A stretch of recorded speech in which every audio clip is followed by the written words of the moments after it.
program with the Professor A.R. Nazri investigated that particularly regarding the different causes and published the many papers, and one of the paper has been published in the Nature also. It our pleasure to share with their academic portfolio, and he has been also visited the Germany, UK, Belgium, Holland, Switzerland, Austria, Spain, Italy, France, Mexico, Hong Kong, China, Canada, Ethiopia, and all that. So he and Africa also with the fellowship, teaching assignment, as well as the international conferences. And the major contribution for the Professor Sharma sir.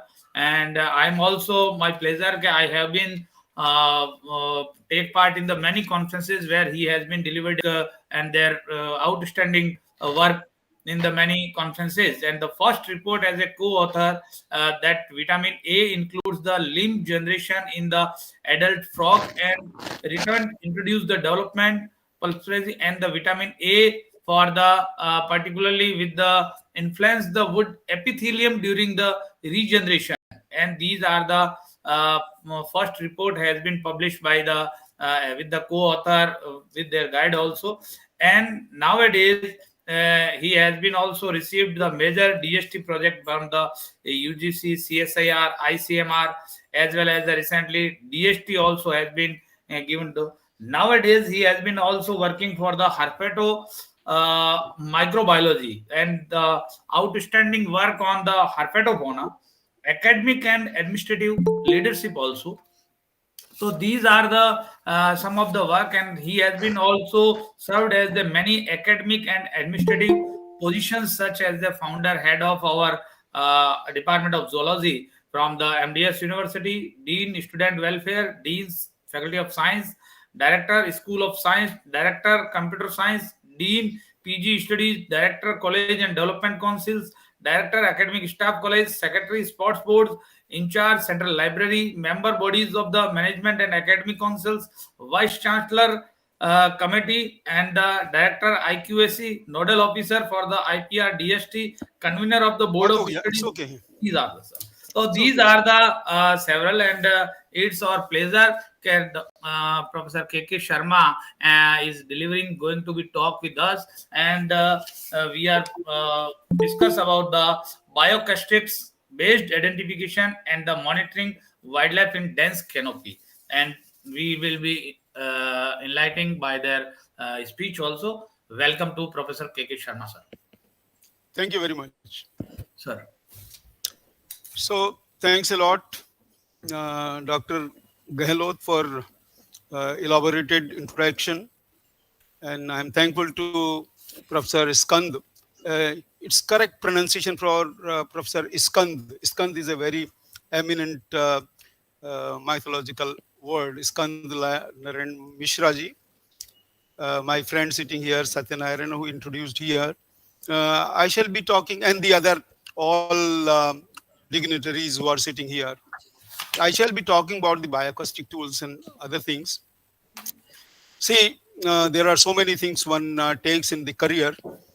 As a teacher, of course, I spent a lot of time in Europe related to stem cell biology. I'm a stem cell biologist, and I did one discovery that a cell can be converted into stem cell.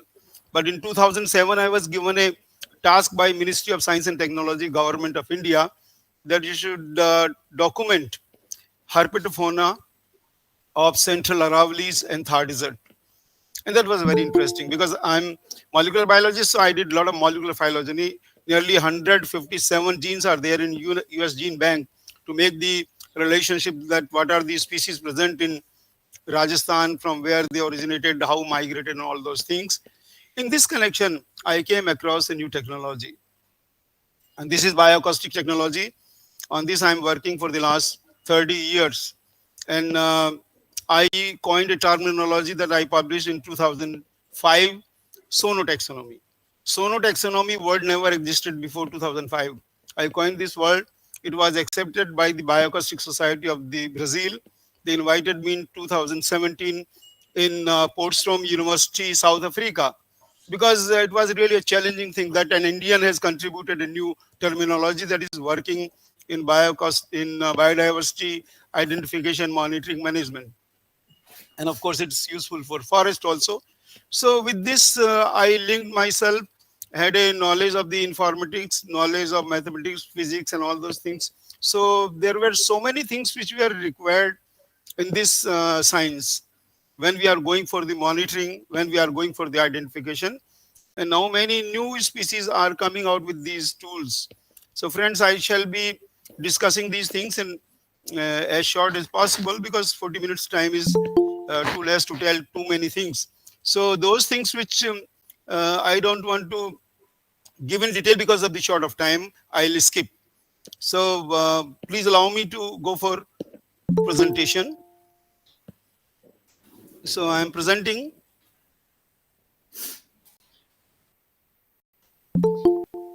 and when you are having some questions, you can put in chat box, or I'll give my mobile number and mail number. I got a site, biodiversityfriends.com also. So anything which you like to discuss in future for any purpose, I shall be available. One thing I would like to share you, I'm working on bioacoustic technology with many IPR, intellectual property rights.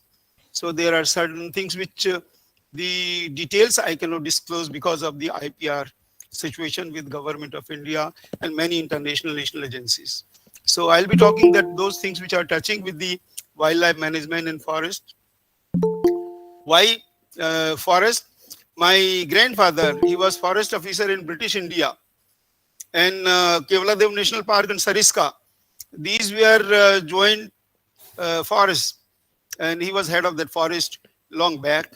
I used to hear a lot of stories when we had more than 300 tigers in that area. My mother born in the heart of the Sariska. So there are certain things which brought me from stem cell biology to management of the wildlife. So sharing the screen.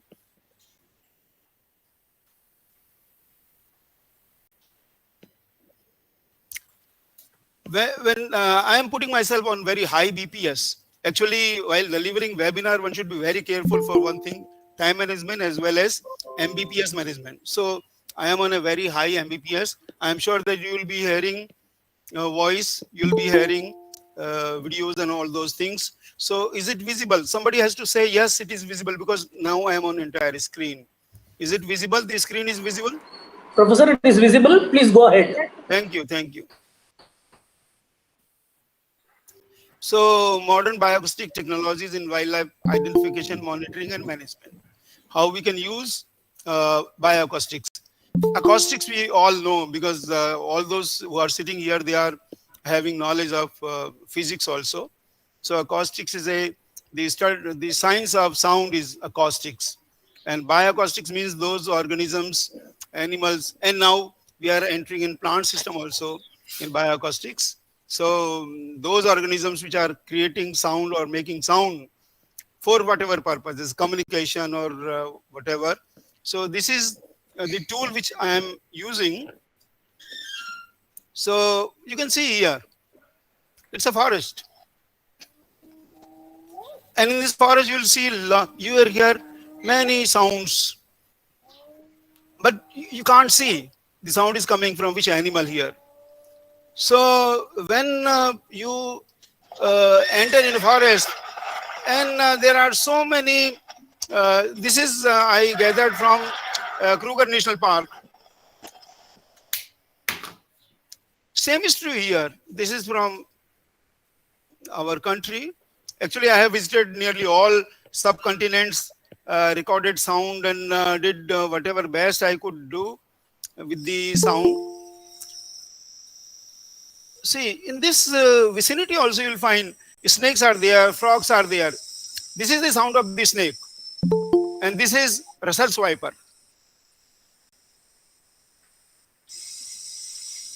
But we don't see it here.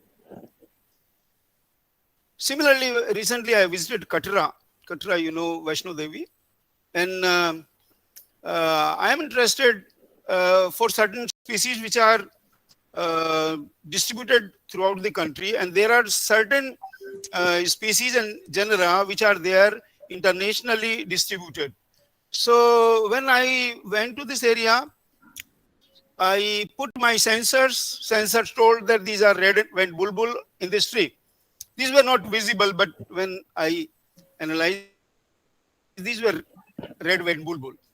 So whether you are there in a forest or this is from an area near Mount Abu, you are not able to see them.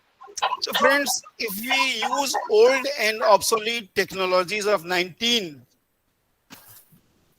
to solve problems of 2021, it would be difficult to sustain in 2020. So old technologies have put us in a problem. And even after independence of 75 years or developmental changes in the science for the last more than 200 years, we are able to document only less than 10% species on this earth.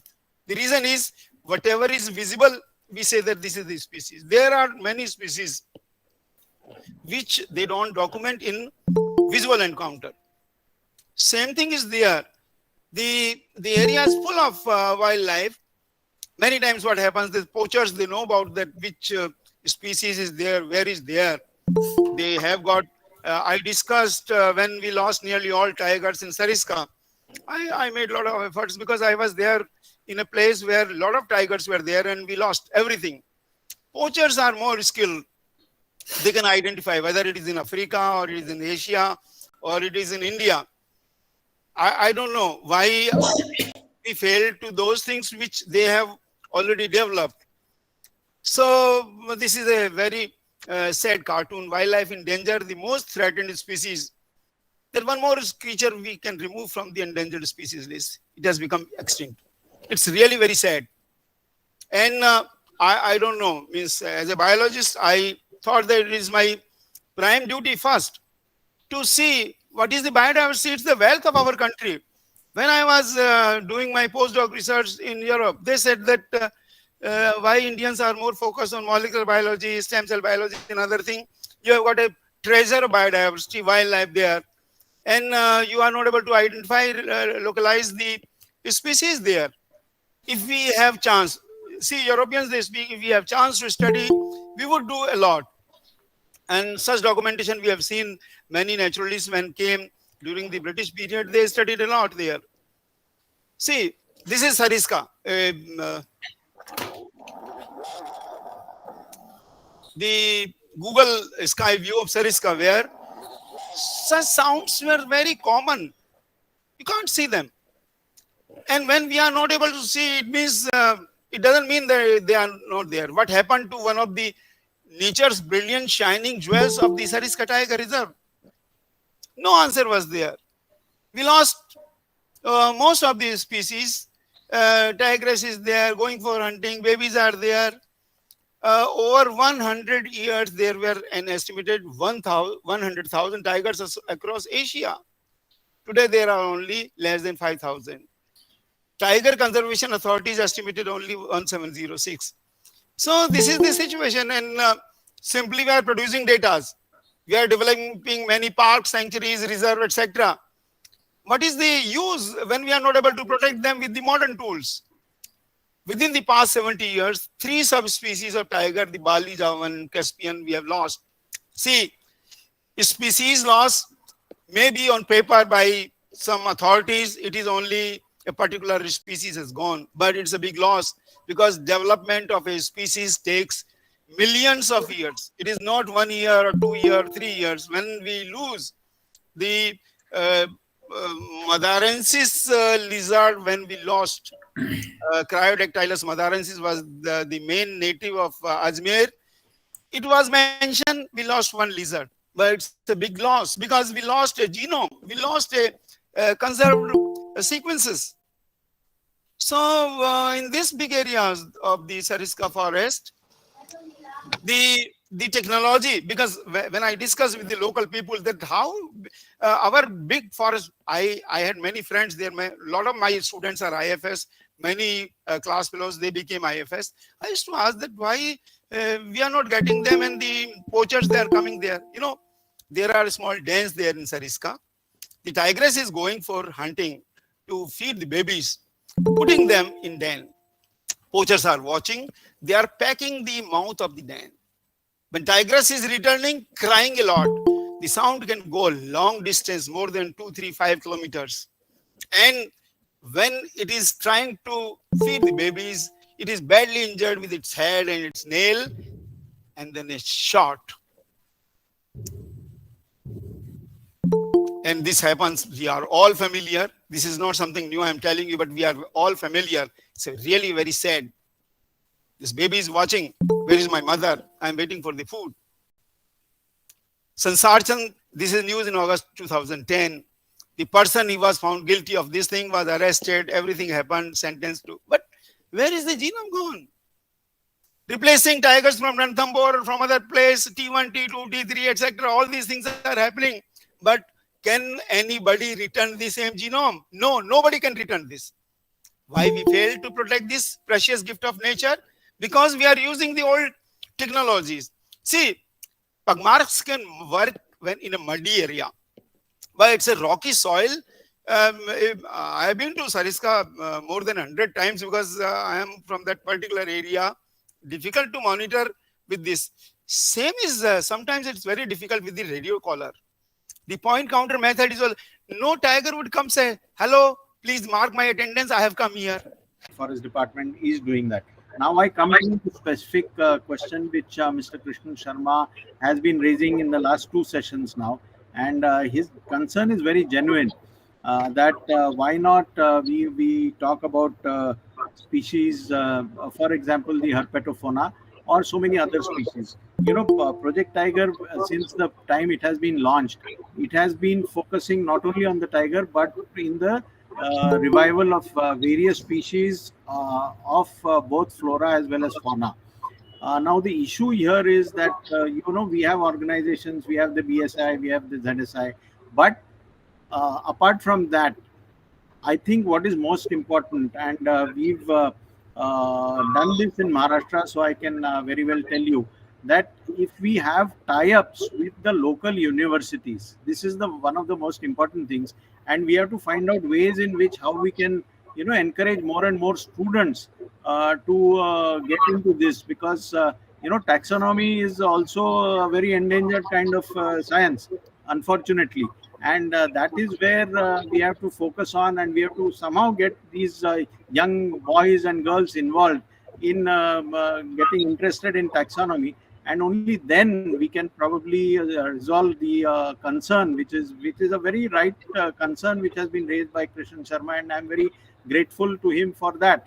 But then the role of the academicians, the role of the universities, how to promote them, and from our side as bureaucrats, I think we also need to encourage them, and we have to show them that yes, you have a specific role.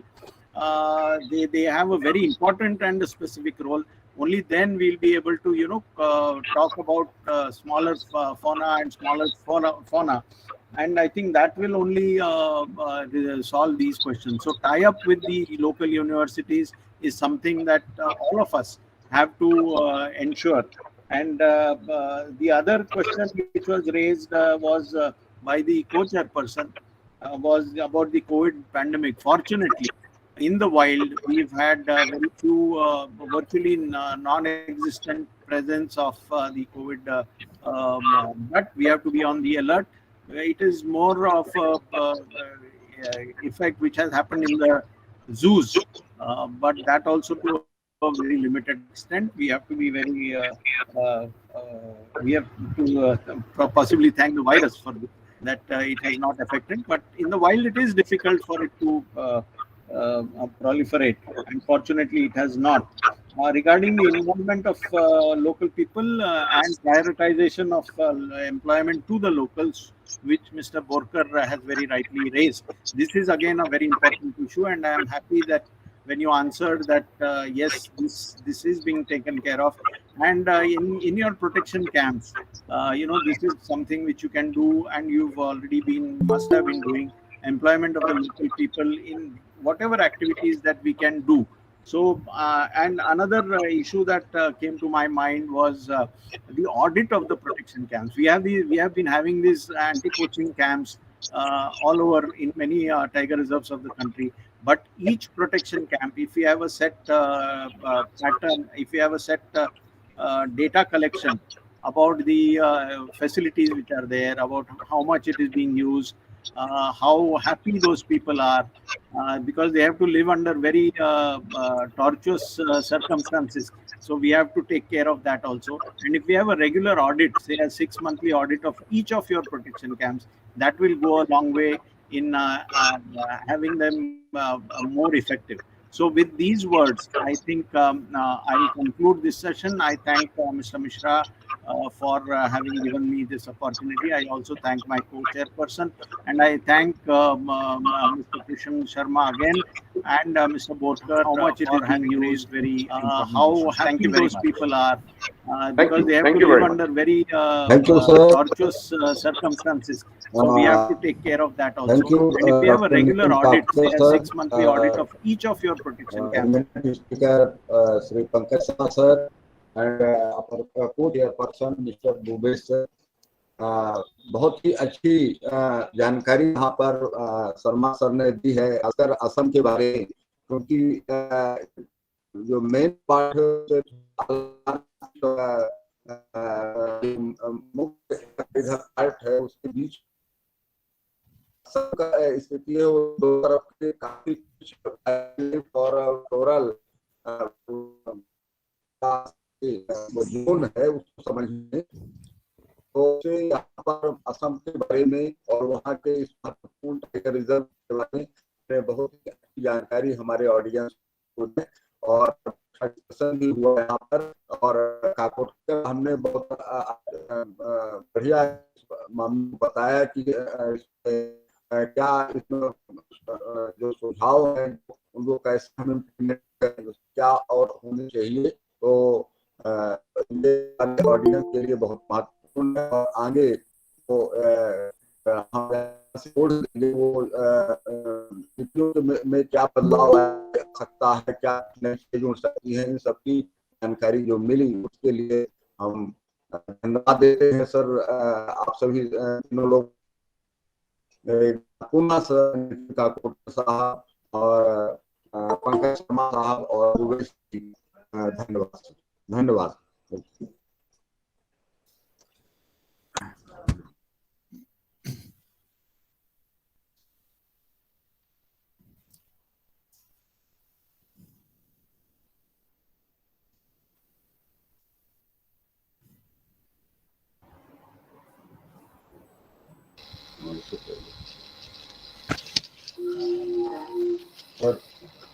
Now next session, sir.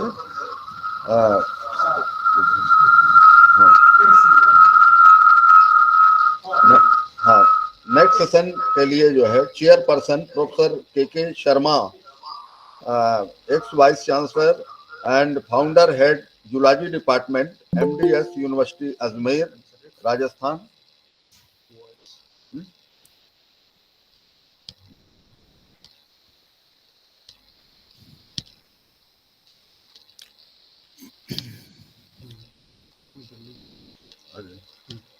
Hello hello Hello.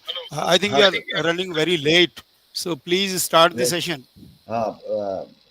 Welcome, Chairperson sir, and Yes, sir. Co-Chair Dr. Hima Salja, Curator SB Zoological Park Tirupati, our eminent speaker Dr. Sanjay Kumar Mahto, Curator Tata State Zoological Park, Jamshedpur, Jharkhand. So, welcome all of you, sir, and I am request to Professor Sharma sir, please chair the session and introduce to our eminent speaker Sanjay Kumar Mahto. Thank you, Professor Mishra. And now we are in fourth session, and we welcome Mr. Sanjay Kumar Mahato. He is PhD in wildlife and currently working as curator at Tata Steel Zoological Park, Jamshedpur since last 15 years, and actively involved in housing of wild animals in egg situ condition. He's doing a lot of work on egg situ conservation. Worked on more than 30 research papers and published in different journals, scientific magazines, and book attended more than 50 scientific seminars, workshops, symposium, and training. One of the research guiding being Dalma Wildlife Sanctuary, which is also known for elephant conservation.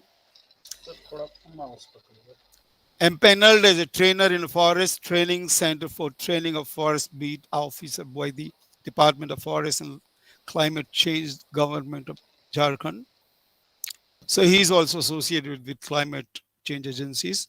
Empaneled as a resource person by the Jharkhand Zoo Authority for zookeeper training program organized by the Bhavan Birsa Biological Park, Ranchi, Jharkhand, in association with Central Zoo Authorities of India. Experience in management and breeding of butterflies in captivity.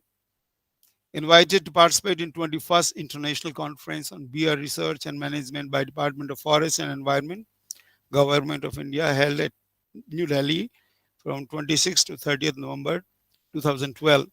So this is the information provided by to me for Mr. Mahato. And without wasting time, because we are running short of nearly 20 minutes time, I hope anything to be said by the co-chairperson, or should we start directly with the presenter, Mr. Mahato? Are you ready, Mr. Mahato? You unmute your mic. Unmute mic. Yeah, thank you, sir, for this, nicely you introduced me in this webinar session. Just a minute, I'm sharing my screen.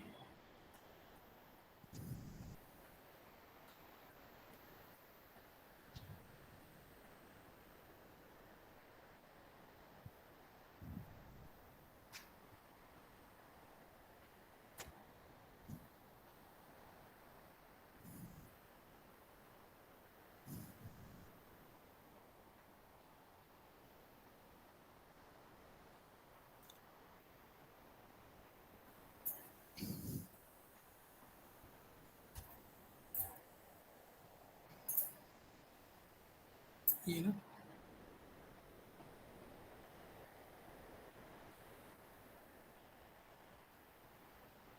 Yeah. Yeah. You know what?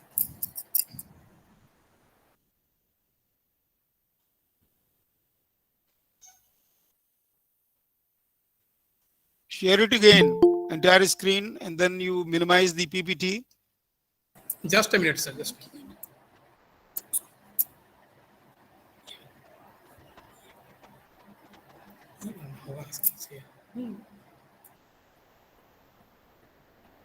Entire screen.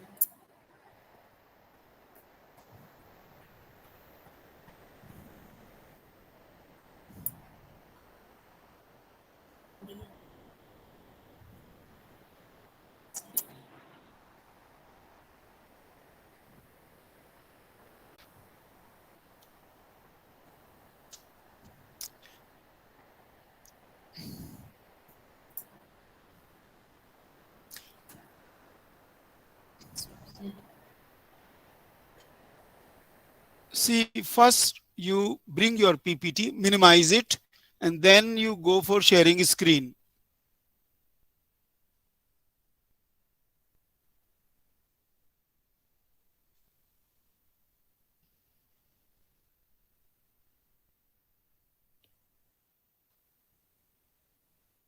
If the PPT is minimized, he cannot share the screen for PPT. I did it. I did it. I did it. There's some problem, I think. Come. Come to sharing of screen, then you come to entire screen, then you just maximize your PPT, this will appear.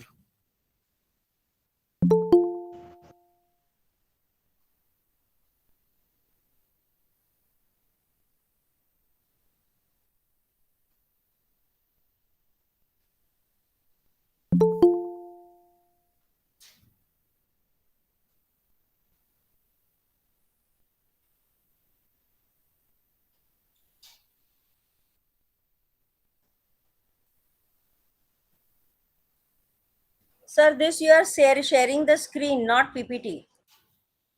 Yeah, he doesn't know perhaps. See, you first to bring the PPT as minimize on your desktop Sir, if he screen. minimizes, then he cannot see the PPT and then he can share the window. So do it. Don't waste time.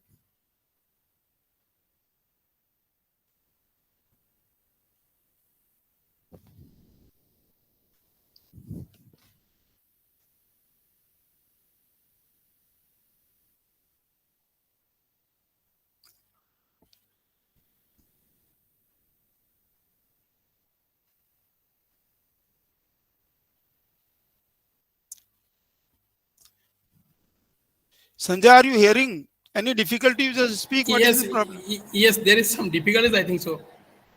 I have minimized my presentation.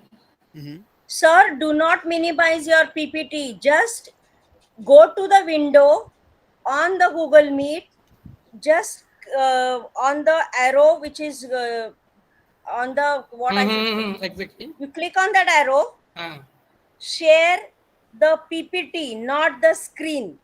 Window, share window. In the windows, you will have all the maximized window screen. Share entire screen, share window, and share tab. You have to share the window without minimizing the PPT.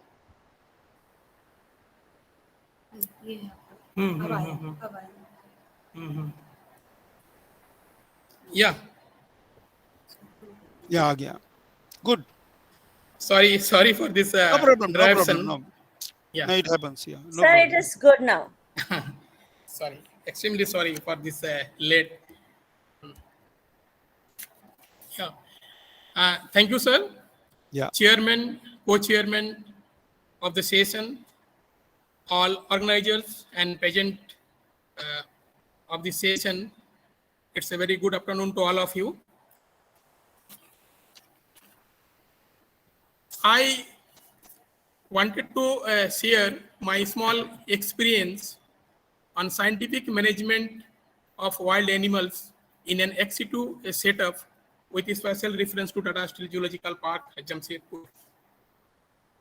Actually, our goal for this all managemental efforts is to make a viable population of all precious ecosystem agents in their natural habitat.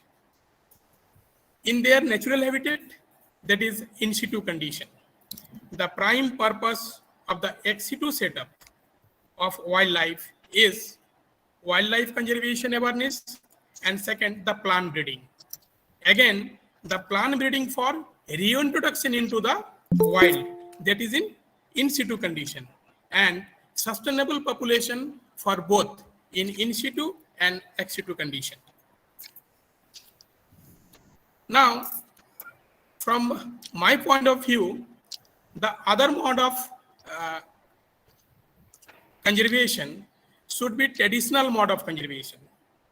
The traditional mode of conservation is that the ecosystem people follow some of their rituals which directly associated with plants and animals, like worship of animal and plants, that worship directly associated with plants and animals.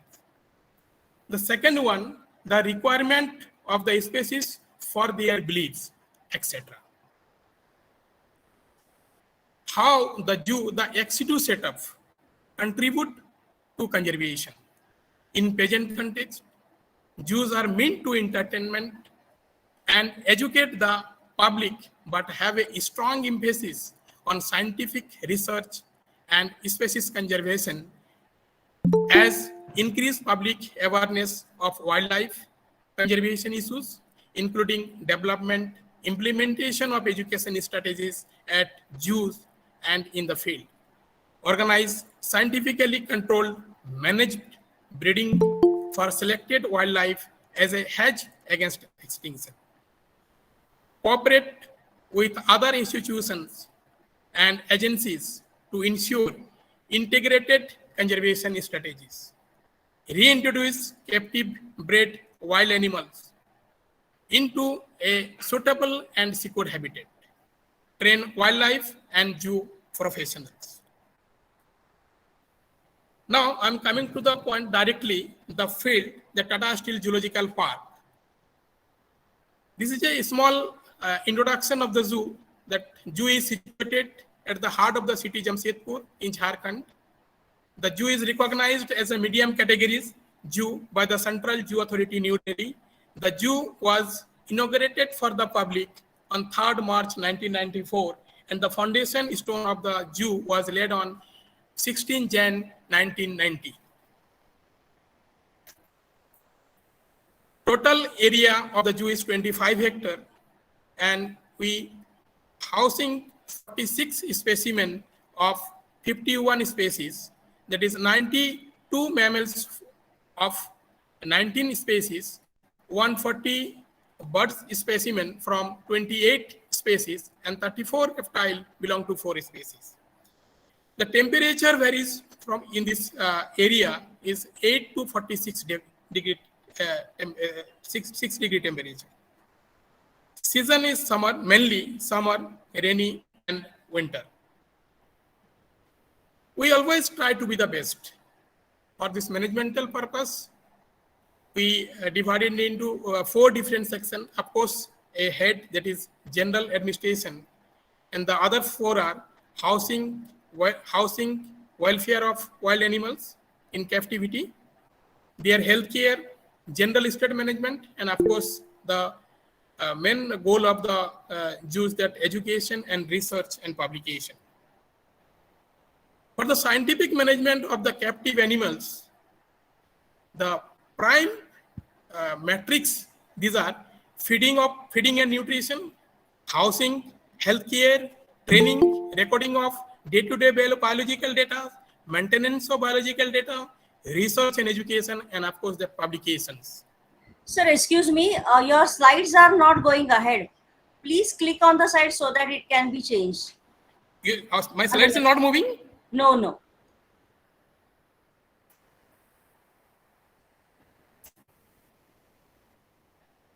But it is moving at my end. You will have to manually, on your left side, you will have to manually put it down. Not clicking on the slide, just on the click, but you will have to press the push down button on the slide itself, because many times it does not happen. It's moving now? No, it's not moving.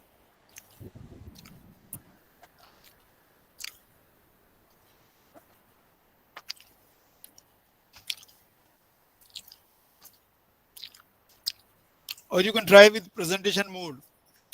You are not in presentation mode. I'm in presentation mode. But Come to presentation mode, perhaps slide may move.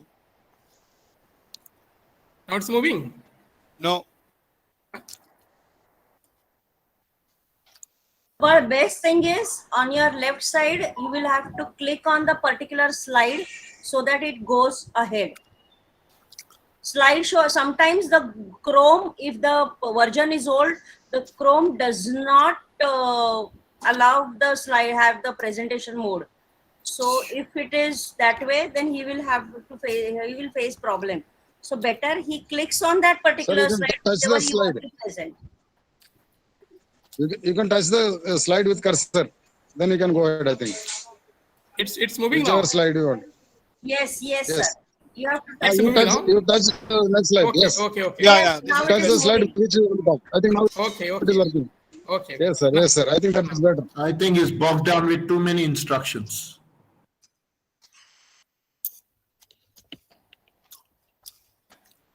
So again, sorry for this interruption.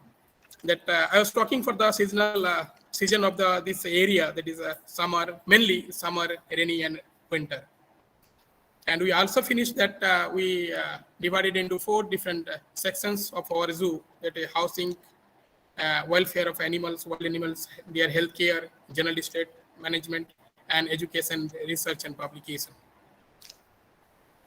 For the scientific management of captive animals at Tata Steel Zoological Park, we focus on feeding and nutrition, housing, healthcare, training, recording of day-to-day biological activity, maintenance of biological data, research and education, and publications.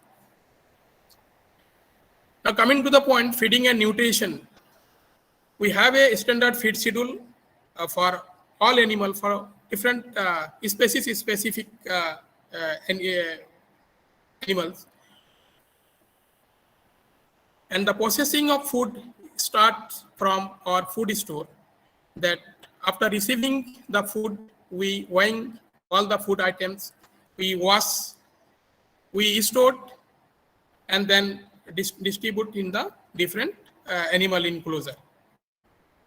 Now at animal enclosure, we always try to feed the animal as per their natural instinct. You can see the slides number 1, that is black buck albinos, white coat. We are feeding the green leaves in hanging position. The slide number 2, photograph number 2, that is the peacock enclosure, where we provide the food in the bamboo cutting container, where peacocks feel their natural instinct. In the third slide, that is sloth bear is sucking honey, and we brush the honey in different tea tanks. Some other mode that we provide also green grasses, and in addition to the their supplement food, some nutrients like agrimin powder, mineral supplement, salt leak, natural feeding for the butterflies, and seasonal food we provide. For the housing of the animals, upkeep of animal enclosure, that is cleaning and disinfection, seasonal management, ecological enrichment of animal enclosure, breeding care, and hand rearing, of course.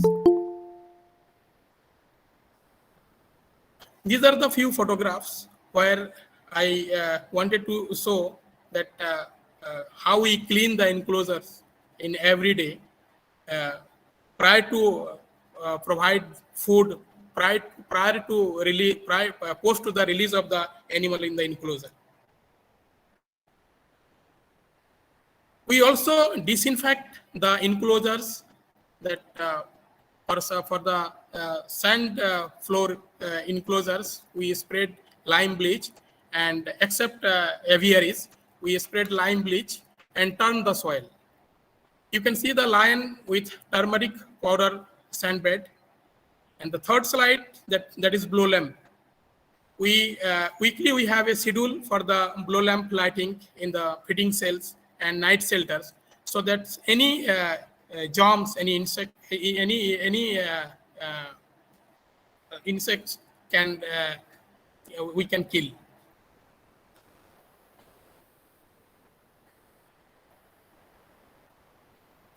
You can see the disinfectant food fat at the entry of the animal enclosure. At the entry of the animal enclosure, and the another one's photograph that is showing that when we procure any item for keeping an animal enclosure to provide the animals or birds, we disinfect it thoroughly, and then we get in the animal enclosure. For housing of wild animal in the captivity, a term ecological enrichment, that is enrichment of their enclosure, is must. Because we know that after a 40-kilometer habitat range of a tiger, we are housing a tiger in a 2,000 square meter enclosure, and that is prescribed by the Central Zoo Authority also.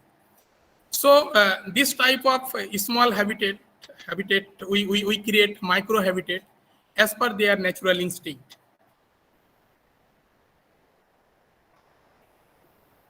Not even though habitat, there are other biological requirements like nest, hiding space. We provide as much as possible natural, and you can see this 4 slide that a coconut. We make a nest for the finches for a coconut.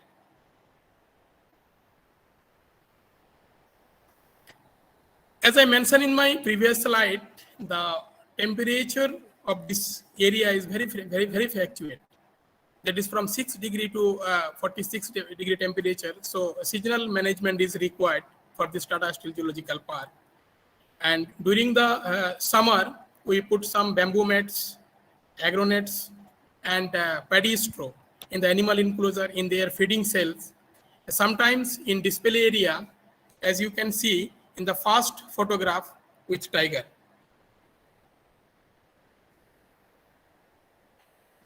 The third, one more thing that I face, that the predator bird, prey or captive small birds like finches and weavers. So we prepared bi-layered, double-layered cages for safety of the animals. Although some extent we compromise with the visibility, but safety of the animal we consider first. Of course, then after the feeding, then housing, their health care is required because they are conditioned animal and they are in captivity. So we have a deworming schedule, vaccination schedule, other veterinary protocols like measurement of food leftover, special care of sick animal, lactating mothers, old animal, etc. The animals, since they are, I already mentioned, they are conditioned animal. They require sometimes veterinary care also. So in the taking of the animal in the squeeze case, we take care the animal when they become sick, or sometimes for any other purposes. Like you can see that in the first slide, we are vaccinating a 2 months tiger cub. Of course, for all these things, training is required for the all staffs, beginning from the animal attendant to director. So we conduct in-house training, periodical training for keeper in other zoos, which is sponsored by Central Zoo Authority. Interaction of animal keeping staffs with guests from zoos in India and abroad. Training of officers in zoos in India and abroad. These are the some in-house training we conduct in Tata Steel Zoological Park. In the first photograph, you can see that how we take out a man from the moat of a tiger cage in case of any incident, such incident. The second slide, that is the fire control session with the keepers and other office staff also. And keeper training, of course, we conduct a keeper training program from Trivandrum Zoo, and they sent us 30 animal keepers to our zoo. Of course, finally, the recording of all day-to-day biological activity through daily report, keeper diary, and behavioral biology of selected species. This is important. This is a keeper diary and a daily report that our keeper write the daily report, daily report at the end of the day, and the special observation of the animals recorded in their keeper diary. As I mentioned, that feeding to the animals is very important as they are conditioned animal, that how much we are provide them and how they are taking their food and how much they are taking. So this measurement is required. So when we provide the food to the animals, this is a very frequent we do it, that when we provide to the food to the animals, we weighing it, and when we take over the leftover from the enclosure, again we weigh the leftover, so that we can measure the actual consumption of the food of the animal. And this is not the purpose, only purpose for the how much we are feeding. In this line of action, we can sometimes we can identify any sick animal or any unhappy animals inside our animal enclosure. Maintenance of biological data, that is history card, stud book, compliance of daily report, inventory, and sharing of data with Vajana and treatment card of animals.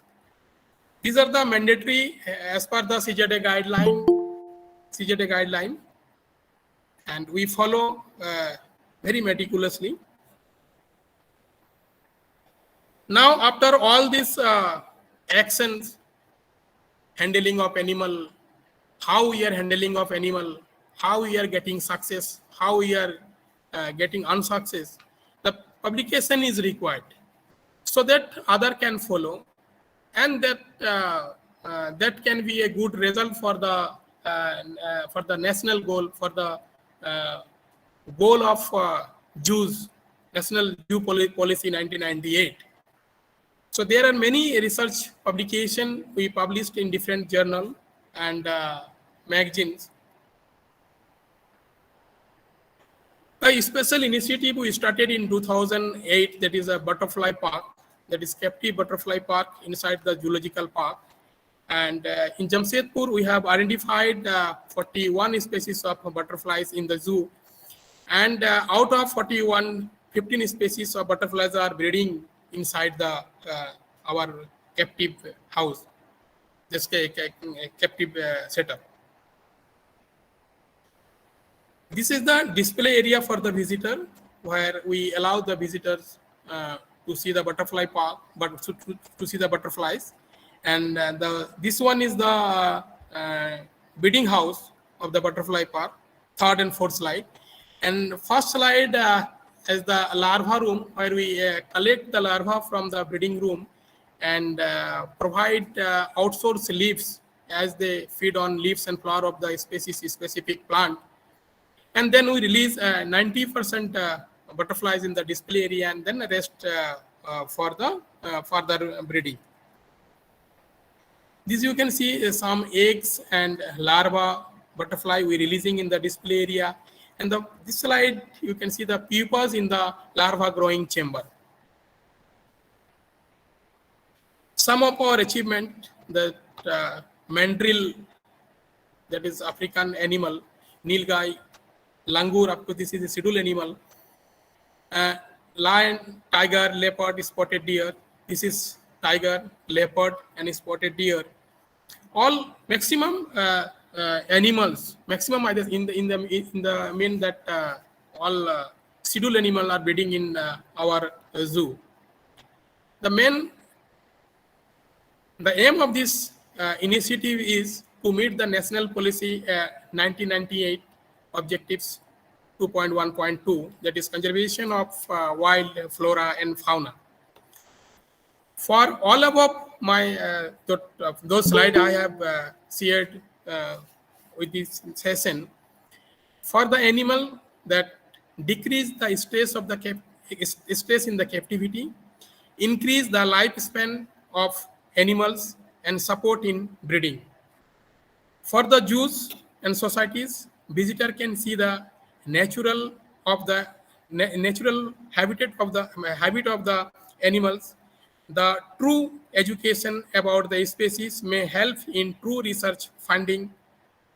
Through the natural behavior, visitor will attract, especially children, will help in conservation breeding. Our challenges, that is the population control of herd animal like spotted deer, black buck, hog deer, the herd animal.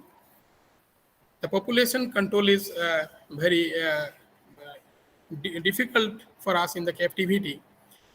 And for the point number 2 is for especially for the Tata Steel Zoological Park, that's location disadvantages, that non-tourist destination, location in the middle of the city of Jamshedpur.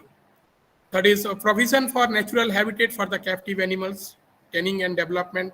The priority work is movable. This is very important thing for any zoo personnel. The priority work is always movable. And of course, the finance. Finance is, although the Tata Steel Zoological Park is prime principal promoter is Tata Steel Limited. And thank you to all. Thank you, Dr. Mohta, Sanjay Kumar. Sailaja ji, do you have anything to ask? I am watching the chat box. There are no questions. There are two things. Please press F5. Please move your slides. Actually, chat box should not have these things.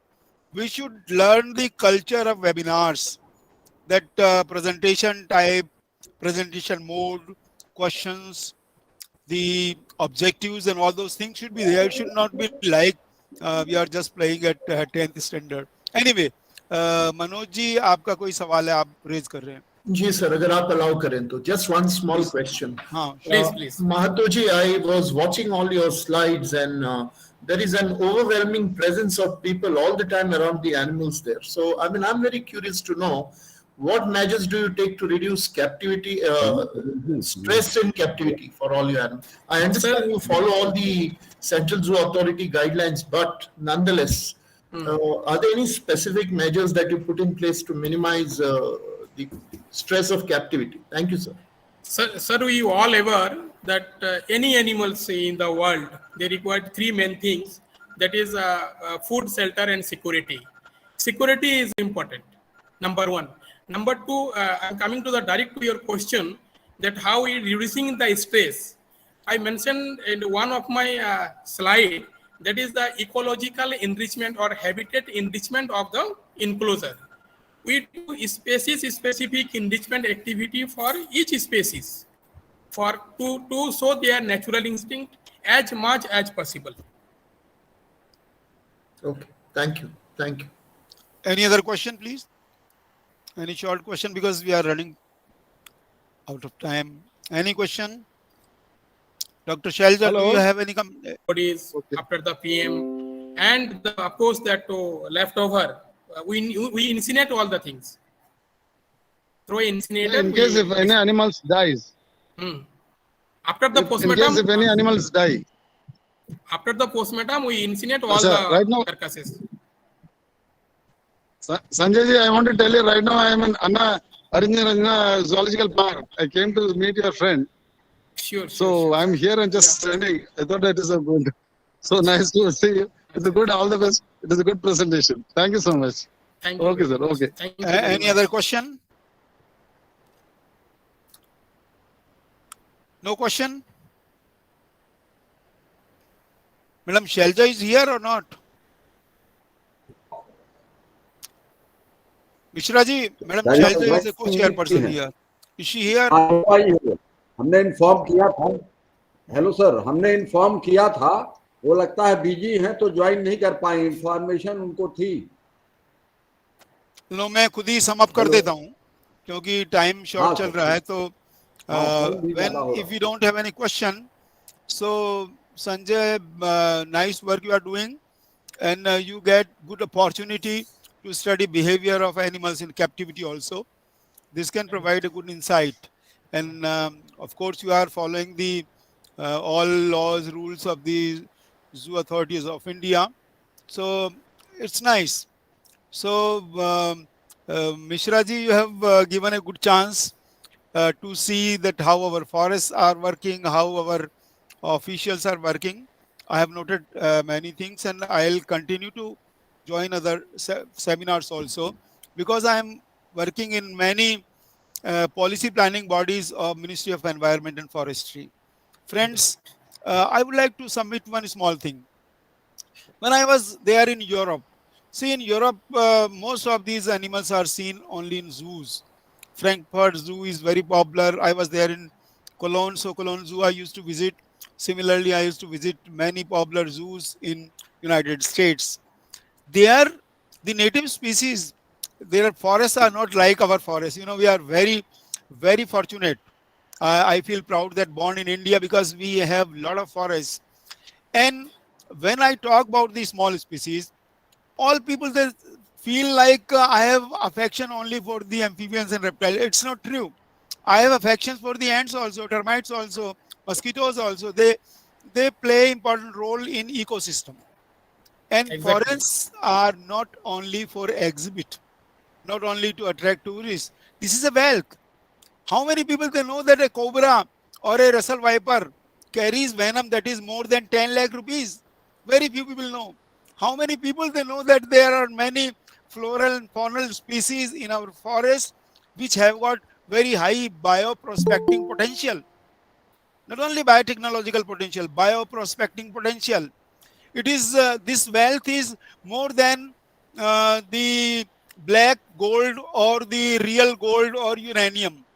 That's why I asked this question, because we have lost many species in the last 75 years of independence. Before that, we don't know anything. We have lost many species and we don't have documentation. I know that people, they are working for management of the forest, and forest management is not easy. It's very difficult. There are large number of poachers and there are very few forest officers with lot of pressures. But see, I'm working with people who are only 8th standard pass and they can identify 360 snake species. So it is the interest. It is not that you should be a taxonomist. I am not a taxonomist. I never worked as a taxonomist. But we should have a zeal to say. When I visited Kevlar Dev National Park, I was in the Biodiversity Board of Rajasthan. National Biodiversity Authority of India is there. They have documented. When I went there, you know, in the list of the amphibians and reptiles, there are species which are never there in India, which are not found in India. These are some European and American species they have documented there. That gives a very bad name and impact. That's why I raise these issues, and I am very happy that Professor Skand Narayan Mishra, he has made a very good attempt to bring forest officials here on this platform to tell about their achievements, and some nice photographs of tigers and elephants and all those things I have seen. But I am sure that you will pay attention that we should look after all the, whether it's a big species or a small species, whether it's a weed. You know, sometimes you declare it's a weed, but it's a house for many species. So we'll have to study before we remove the weeds. So all these things should be taken into consideration. I am very happy that all presentations were very nice, including the last in which I chaired the session in the absence of co-chair. So thank you very much for patience hearing. And you know, I am very critical. Sir, with the permission of chair, can I say something, sir? Wait a moment. See, when I say I feel proud of India, it means we all feel proud. Many people in Europe and America, they feel that they should get a chance to visit forests even for 15 days in India, and we live in India. So we have to recognize and realize the wealth of forest, not only for exhibit of tiger, lion, or an elephant. Exactly. We should pay attention. Even a small beetle is there, a small insect is there, a small tree, grass is there. They carry a lot of values, because bioprospecting field is emerging more than a biotechnology in which the flora, fauna, forests are the captive places. You know, the urban biodiversity has become, I have seen when I visited Chennai, I was staying in IIT guest house. Deer, most of the ungulates from forest, they were around the guest house. These were not the, it was just like the street cows are there or the dogs are there. So friends, this is an opportunity, and I know Professor Mishra has taken so much pains. Means I can praise him like anything, because to organize such a big series, it is really a very wonderful job, and he has done it with his limited resources. So my conclusion is excellent. With all comments, criticism is good. Criticism should be there to enrich the country, but ultimately it is all excellent. Very nice. Nice clapping, Manojji. So what do you like to say, Mr. Sanjay? Sir, in line of your talk, that sometimes the children ask me that you are talking about the saving of tiger, a lion, leopard, something else. But what we can do in our level? That time I say that all living organisms are interconnected between each other, directly or indirectly, and this is an established fact. You can save a butterfly at your home. Your contribution for the conservation of tiger will be considered. So, Friends, this type of education. Mishra ji, एक छोटी सी बात बताना चाहता हूँ हिंदी के अंदर. जी sir. टाइग्रीना, जिसको अपन राना टाइग्रीना बोलते थे, इसको अब होप्लोपैट्रिकस टाइग्रीनिस बोलते हैं. इसकी स्किन के अंदर एक पेप्टाइड मिला है, और किसने खोजा? एक अमेरिकन ने, उन्होंने पेटेंट करा लिया। खरबों डॉलर्स कमाएंगे उससे। वो एक बहुत ही पोटेंशियल एंटीबायोटिक है। इसलिए मैं मेरी जो कभी कभी जो त्रासदी जो व्यक्त करता हूँ, अरे हमारी वेल्थ को हम इस्तेमाल नहीं कर पा रहे हैं, दूसरे लोग कोलैबोरेशन में उसको पेटेंट करा रहे हैं, हम बैठे रहे हैं। तो भाई सब जितनी भी छोटी मोटी स्पीसीज है, बड़े बड़े प्रोफेसर ही बड़े नहीं होते हैं, छोटे लेक्चरर असिस्टेंट प्रोफेसर भी बड़े होते हैं। तो सबको बड़ा तवज्जो दो, एक एक स्पीसीज की वैल्यू पहचानो, और एंटी स्नेक वेनम की वैल्यू यदि हम रियलाइज करते हैं तो भारत की इकोनॉमी को अकेले स्नेक्स कंट्रोल कर सकते हैं। अकेले स्नेक्स इतना वैल्यूएबल है। श्रीलंका, बांग्लादेश, नेबरिंग कंट्रीज के अंदर एंटी स्नेक वेनम की डिमांड है, हम उसको देखते ही मार देते हैं। अभी अभी मेरे पास में फोन आया था, because I am regulating this, sir मैं गया, पहुंचते पहुंचते मारने वाले थे, मैंने बचा लिया। तो हमें इस वेल्थ को पहचानना है। और मैं जब अपने दादाजी से सवाल करता था तो मैंने ये नहीं पूछा कि कितने एम्फीबियंस, कितने रेप्टाइल्स हैं, जो वो फॉरेस्ट ऑफिसर थे ब्रिटिश, क्योंकि उस जमाने में ये था ही नहीं, जानकारी नहीं थी। लेकिन अब हम आज़ाद हैं, 75 साल हो गए, हमारे अच्छे फॉरेस्ट ऑफिसर्स हैं। और मिश्रा जी ने बहुत बढ़िया कहा, एक अच्छा कमेंट कहा कि हमें यूनिवर्सिटीज़ हैं, इंस्टीट्यूशंस हैं, इनके कोलैबोरेट करना चाहिए। मिश्रा जी, एक बहुत दुखद बात बताता हूँ। एक बहुत बड़े फॉरेस्ट ऑफिसर थे जयपुर के अंदर, आज से 20 साल पहले। मैं सिर्फ कुछ कैप्टिविटी के लायन की आवाज रिकॉर्ड करना चाहता था, जो जयपुर के अंदर एक कैप्टिविटी का सेंटर जो सर्कस से पकड़े थे। मेरे ऊपर इतने सारे कंडीशंस लगाई कि उससे बढ़िया तो ना करते हैं। तो हमको मौका दो, मिश्रा जी को मौका दो, अन्य को मौका दो, तो इस तरह से हम अपने कंट्री को एनरिच कर सकते हैं। रिसर्चर्स को, यूनिवर्सिटी कॉलेज वालों को बहुत ज्यादा रेस्ट्रिक्शंस ना लगाएं, पोचर्स पर लगाएं जितना आपको लगाना है। Thank you very much. Excuse me sir, actually next session के चेयरपर्सन वेट कर रहे हैं, तो अपन नेक्स्ट सेशन को शुरू करना है।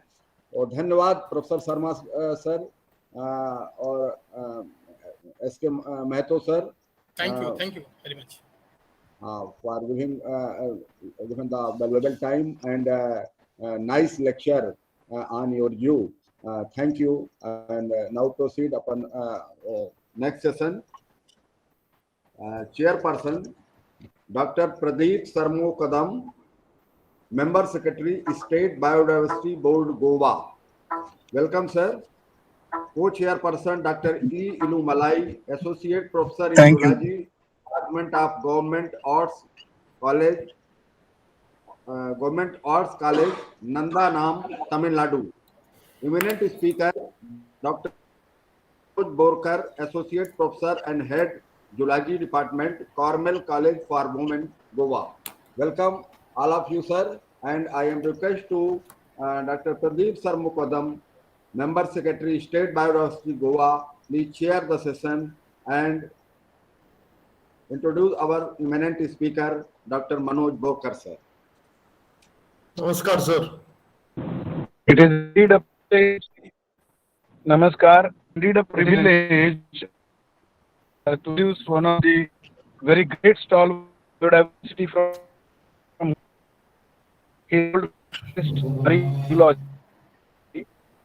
Ramakant Borkar is a topper at MSc exam in 1987, PhD in endocrinology,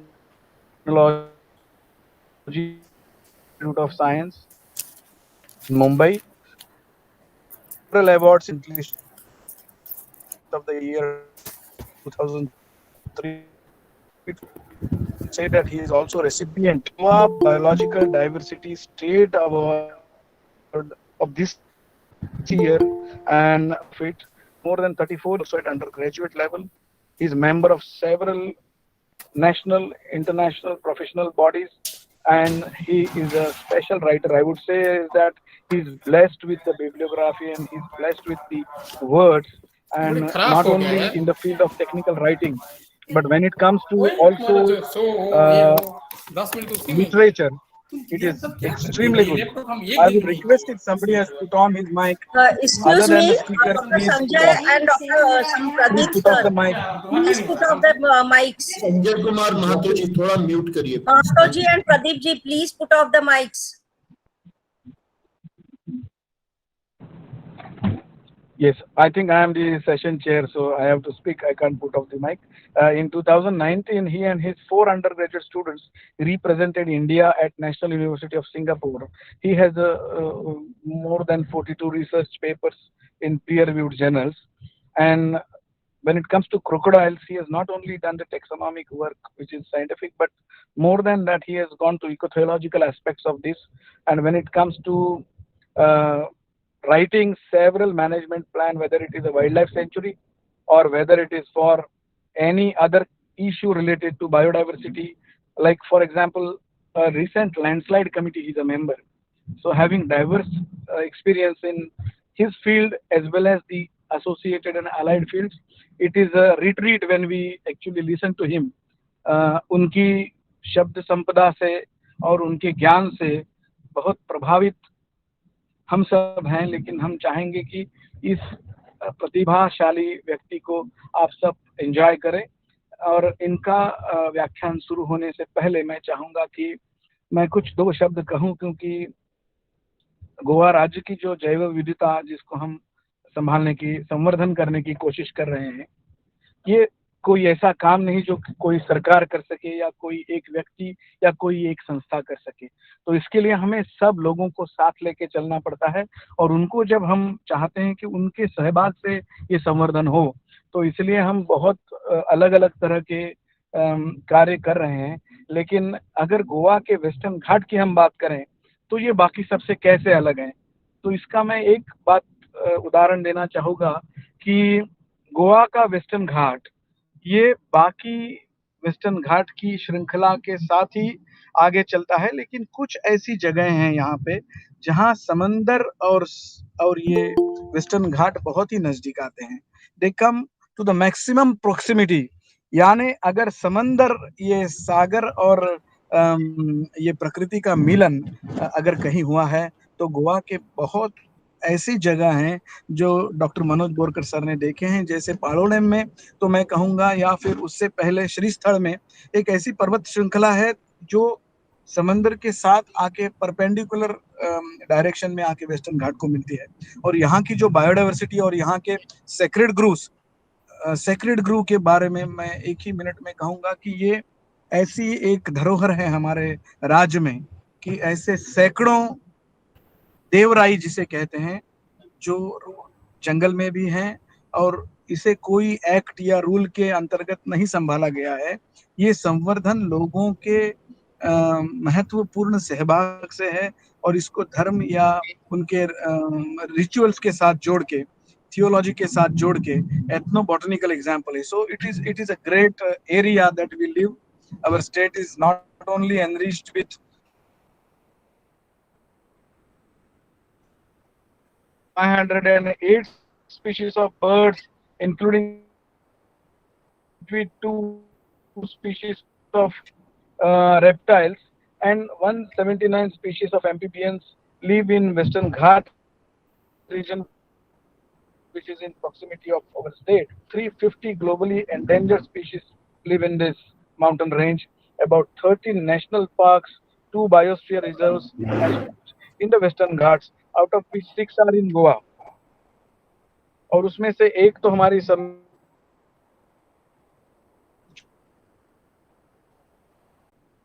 अब आपके से बात करने की जरूरत नहीं पड़ेगी।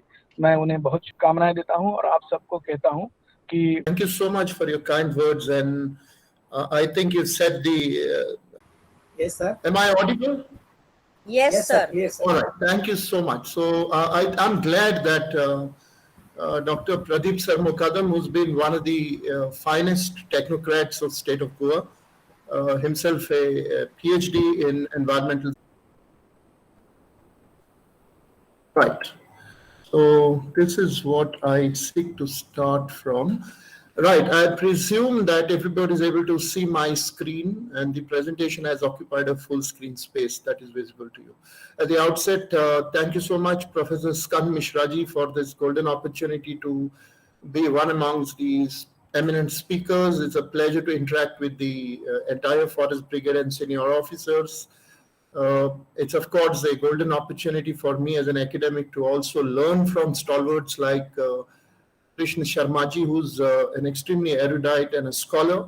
He has a lot of interesting out-of-box concerns, which I'm sure will be addressed in course of this event. And for this session, I choose to speak on the protected area network of a small state, which I belong to.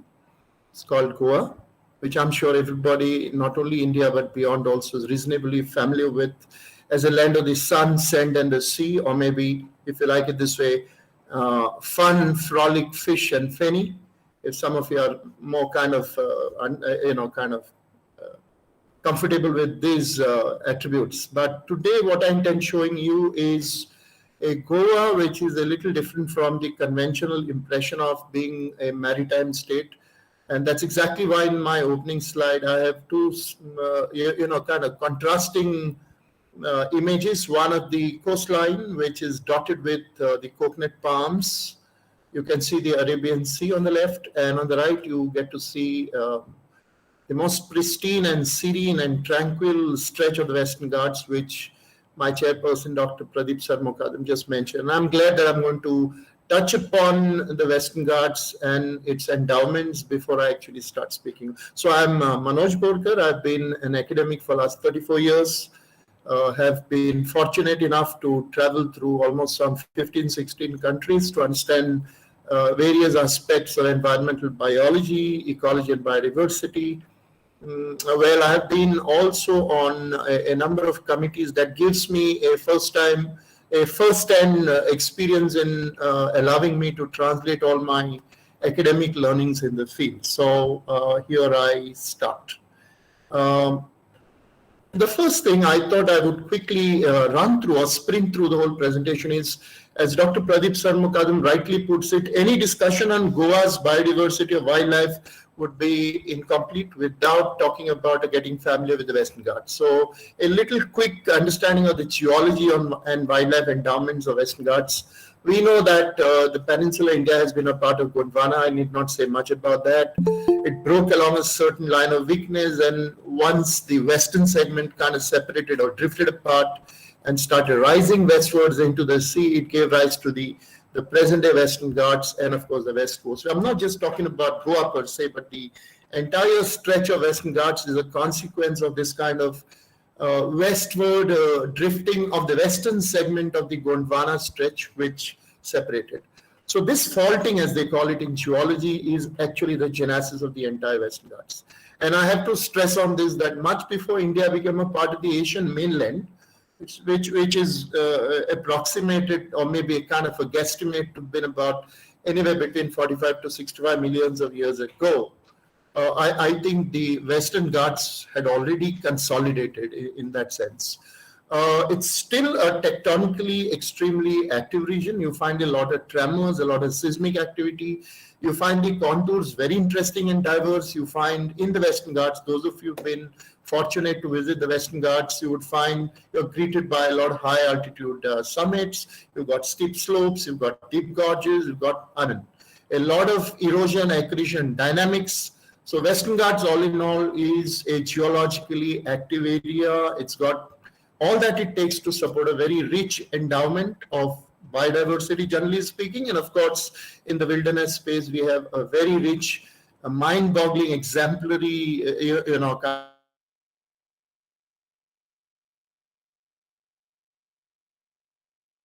in the Western Ghats, something very, close to what you see in Africa, Madagascar, and some parts of South America. If you look at the invertebrate taxa, we share them with South America and Africa. This is all, to say that probably what has now separated as Western Ghats was once upon a time a single consolidated landmass, as I said in the beginning, called the Gondwana. Of course, if you look at the Eastern Himalayas, there is a lot of similarity with the Malayan complex. So, if anybody says, I've got the final list, and that's exactly what CB And down beneath, of course, is a stretch of mangroves, which again in itself is an extremely vibrant ecosystem that holds a lot of wildlife, including in my state of Goa. It is a metapopulation habitat for the Crocodylus palustris, of which I've been a student of crocodilian biology, and I'm glad my colleague Dr. Utkarsha Chavan is also attending this session. We've been collaborating in a number of places in Maharashtra and Goa towards understanding these enigmatic species called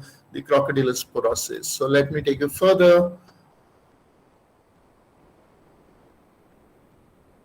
Right. So, and I'm very, I hope Professor Sharma Saab is attending this session, and I'm sure he'll be excited and happy with what I put here. The Western Ghat is not simply the UNESCO World Heritage Site and an extremely important biodiversity hotspot. It's all not just got to do with the megafauna, the charismatic fauna, but a number of the so-called lesser known species. Herpetofauna seems to be his area of interest, and that's what repeatedly surfaced. So we in Goa, and in the Western Ghats stretch of Goa, we do have the Ophiophagus, which is the king cobra. We have something as beautiful as the frog that you see in the middle of the top row. That's the endemic Malabar gliding frog, Rhacophorus malabaricus. Then you have this Spherotheca, which is another species. It's quite interesting. That's the Batrachofauna is very rich in Goa. Of course, in the lower row, you have the crested serpent eagle. I'm probably going to show you a few snaps a little bit. And of course, we have a lot of new range extensions. For instance, this... Borkar sir ji sir slide आगे नहीं बढ़ पा रही क्या? नहीं मैं उसी slide की बात कर रहा हूं sir. I think you can see my slide on Western Ghat UNESCO World Heritage Site. Yes, that is exactly what I'm talking about. Mishra ji, मैं उसी की बात कर रहा था. ये जो सांप दिख रहा है, this is a new range extension for the state of Goa. It is called as the forest olive snake. I hope this is fine. Then I move further. This is the ecogeographic zonation of Goa. I'm going to sprint very fast. Let's not read out things, but you can very clearly see in this small diagrammatic sketch that Goa, which is a very small maritime state on the west coast of the country, has got very typically three ecogeographic zonations. You have the coastal plains. I mean, if you start from the Western Ghats, the thing that we're very happy about is, if you notice what is in green is the entire stretch of our protected areas. So in a sense, if you look at our protected area network for the state of Goa, it's contiguous with the Western Ghats. And I think we've got approximately 20% of Goa geographical area is under a protected status per se, and that's something happy for us. And of course, what you see in shade of gray are the mid highlands, which typically will go under the so-called how would I put it, plateaus, or the lateritic strata, which is normally topped with a variety of scrub vegetation and grass plots. And then, of course, as you move towards the Arabian Sea on the west coast of the Indian coastline, we have a stretch of about 100. I mean, it's the figures kind of keep on varying in reports, but in my opinion, it's about 107 kilometer of a linear stretch, which again, and I want to emphasize that in Goa, our wildlife is not only within our protected areas, but we have a good share of wildlife even outside the protected areas, right into the Arabian Sea. I mean, if you look at the Neratic stretch, the inshore waters of the Arabian Sea, we have this very interesting species of Indian Ocean humpback dolphin. I mean, that's attracting a lot of ecotourism. That's also a species that needs to be protected. Similarly, as I said sometime back in our mangroves, we have the Crocodylus palustris. So that's pretty interesting. So this is the ecogeographic zonation. And why am I saying this? Because as we know, the kind of fauna that associates with a given habitat is always an attribute of three important things: the climate, the substrate, and the vegetation. So if you look at Goa, in terms of its ecogeography, you have the Western Ghats stretch, then you have the Midland Plateaus, and of course you have the coastal plains. Let me move on further. I thought I should be unfair if I do not mention some few species that have been elevated to the rank of state species. Since the whole discussion is on Goa's protected area network, on the extreme left of its screen, I have put down all our protected area network, which is very interestingly not only contiguous with the Western Ghats, but it's a continuous stretch. From top, you have the Madhe Wildlife Sanctuary. Kindly refer to the codes so it becomes easier for you. The Madhe Wildlife Sanctuary and the Netravali Wildlife Sanctuaries were added much later. What we had in the beginning, of course, was the Bhagwan Mahavir Wildlife Sanctuary with a national park carved out of it. And then a standalone wilderness that you see somewhere like a triangle is one of the smallest protected area of Goa with a zoo in it. That's called the Bondla Wildlife Sanctuary with a small, kind of a buffer zone or a tourist zone. And then one of the smallest bird sanctuaries that we have in Goa, named after the legendary ornithologist Dr. Salim Ali. Of course, this what you see as a small star close to the marking in the map known as Panaji, which is the capital of the state. Just excuse me. So, we do also have the Kotigaon Wildlife Sanctuary, which is shown in dark shade of green. And I'm very happy to share with you that my recent assignments given to me by the state government, of course, were to come up with management plans for the Netravali and the Kotigaon Wildlife Sanctuaries, which are very important and critical for movement of large carnivores from the adjacent Dandeli Anchi Tiger Reserve in Karnataka, or the so-called Kali Tiger Reserve earlier. Now it's called as the Dandeli Anchi, the tiger landscape. So we have, the state's protected area offers a kind of a continuum or a sort of a corridor and a landscape for them to kind of move straight and maybe probably cross over to the neighboring state of Karnataka, right on top, maybe the Bhimgad Sanctuary, or towards Tiari in Maharashtra. So this is something very critical, not only to our state, but also to the adjacent states. As a matter of fact, animals do not recognize any political boundaries, and they need sort of an unhindered, continuous access to their habitat. And I think that's the whole essence of wildlife management. So the map in the center is, of course, again, the same thing. It's a replication of the same map on the left-hand side, but with names. So you have from the north to south of Goa, we have Madhe Wildlife Sanctuary. Then you have, of course, the Bhagwan Mahavir protected area. Then you have the Netravali Wildlife Sanctuary. You have the Kotigaon Wildlife Sanctuary.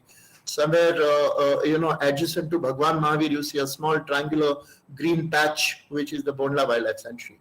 May I draw your attention quickly to the right side of the screen, where I have put 3 species, which kind of are, I would not really call them flagship, but yes, in a sense, they draw a lot of conservation attention and focus, and also attracts a lot of tourists to the state. You have the flame-throated bulbul, which is a state bird. Then you have the Indian god or boss goddess, and which is a state animal of Goa. I think we also have a lot of god population in the adjacent states of Karnataka and Maharashtra. And of course, on the right, what you see, which looks kind of like a back of a crocodile in that sense, is the crocodile bark tree or Terminalia elliptica, which is the state tree of Goa. Let me proceed further. This is just a quick look at the forest types, because it would be a kind of little imbalanced if I focus heavily on the fauna. So I thought I'll quickly acquaint you with the kind of forest composition we have in Goa. If you look at the Champion and Seth classification of forest types, then necessarily we have the estuarine vegetation, because where the sea meets the river, we have essentially two important estuaries. One is called the Mandavi and the other is called the Zuari. Some of you who would have visited my state, probably one thing that normally tourists don't miss out is on a boat ride, right? If you're familiar with the word Santa Monica, in the evening, they take you on a boat ride, and that's basically in Mandavi estuary. It's basically a Madai river, which as it approaches the sea becomes an estuary, and we call it Mandavi. So you have a stretch of mangroves. It's a very luxuriant mangrove vegetation. These are halophytic communities, principally Rhizophora. I mean, they have those breathing roots, as you would see in Avicennia. There is a lot of vivipary and in those propagules and all that, I'm sure you know. Then, of course, in this, again, you have a strand and creek vegetation along the coastal belt. Then in the plateau, you have a different kind of vegetation. I put down the names. Then you have moist deciduous, you've got secondary moist deciduous, you've got subtropical hill forests. All this goes under plateau vegetation. जो मैंने पहले कहा था कि गोवा की eco geographic zonation में जो plateaus होते हैं, with the plateaus, all these 3 types of vegetation associates. And then, of course, you do also have the semi-evergreen and evergreen forests in the core forest. I mean, the protected areas largely, have this kind of a vegetation, which is either moist deciduous, semi-evergreen, evergreen kind of a thing. And of course, in certain places, you do also have lateritic semi-evergreen forests. I have put down the names. One of the key components to support a corresponding diversity of wildlife and the fauna. These are some I've taken liberty to pick images, borrow some from my friends, borrow from some other sources. But these are some of these key carnivores of Goa. You have the leopard, which of course is, I mean, we do have tigers, and I'm going to talk about tigers a little later. That's a sad story. But as of now, the most predominant carnivore in Goa's forest is the leopard. Then you, of course, have the jackal. We do not have the wolves in Goa. As is often, I think somebody was, I think Sharma साहब कह रहे थे कि बहुत बार ये गलती होती है कि जो स्पीशीज जिस जगह पे होती भी नहीं है और होना नामुमकिन है तो उनको मेंशन किया जाता है. तो sometimes we, in a lot of our EIA reports, I've been a member of the Goa Expert Appraisal Committee for EIA for 3 years, and I found a lot of consultants who sort of appraise environmental projects talk about wolves in the report. The fact is, I need to highlight, we have no wolves in Goa. Then of course we have the dhole, or the so-called Asiatic wild dog, and of course we have the jungle cat. One of the flagship species of the mangrove vegetation, of course, is the marsh crocodile, variously called as freshwater crocodile and estuarine crocodile. This, of course, is something that exists outside a protected area. As I've said before, a metapopulation of estuarine crocodiles is largely confined to a mangrove fringe. We are also very happy that we have a small population of melanic leopards. It's the same species, except that this is a melanic form. So yes, I mean, these are the major carnivore species. Well, I wrote it as tiger, tiger, burning bright on a note of, how would I put it, not a very happy note, because in the recent tiger census, there has been a sharp drop and dip in our numbers from 5 to probably something not very happy. And in the recent past, probably 2 years ago, we were, the entire wildlife lovers and the conservation fraternity were horrified to wake up one morning to read in the newspaper that a tigress and her cubs were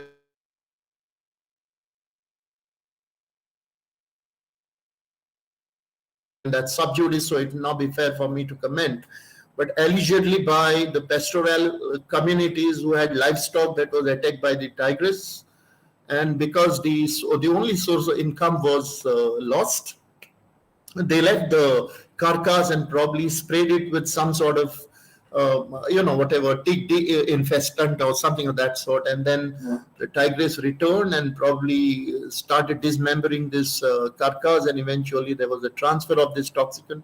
Not only did she die, but 3 of her cubs were also lost in this whole, if I may call it, revenge killing. I mean, this is basically a critical dimension in management of wildlife, and especially a very flamboyant, charismatic species. Whether you like it or not, in India we have a Project Tiger, which draws the maximum funding from the center and international bodies. So, of course, it's a simple thumb rule. With all our arguments that all forms of life should be treated at par, and every single species has a role to play, it has its own niche. The fact remains that tigers are going to be glamorous, tigers are going to be, the so-called charismatic species, drawing a lot of funding efforts and conservation attention. So this is something sad. But so at the moment, the camera trappings by many of our forest officers confirm that we do have a resident population. Initially, we thought these were vagrants. They were just moving from the adjacent Kali Tiger Reserve or the Anshi Dandeli, tiger landscape into the, into our territory, and probably walking further down, probably sort of exploring the entire terrain further into Tilari. But now we know we did have a small resident population of tigers, but the figures are not very happy. This is just for me to impress upon you the proximity of the Dandeli Anchi landscape with the entire stretch of protected area of my state in Goa. So, when it comes to conserving wildlife, I think this whole idea of jurisdiction gets defeated. Ultimately, we all consolidate our strengths, our synergy towards protecting the wildlife.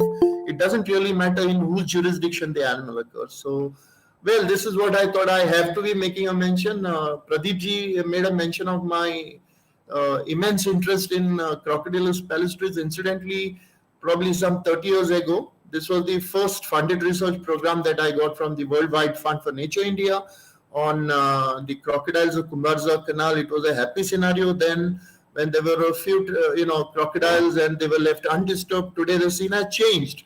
So I also would like to appeal to the entire conservation fraternity, including the senior officers in the Forest Brigade, that though we, seek to promote ecotourism, sometimes over ecotourism, I mean, as you would know, probably in a couple of tiger tourism states today, that is the same scenario, that you have a complete violation of visitors carrying capacity. You are sending too many tourists and too many vehicles. That's causing, I believe, I've read a couple of papers which clearly indicate that the animal is under immense stress and is not even showing any mating interest.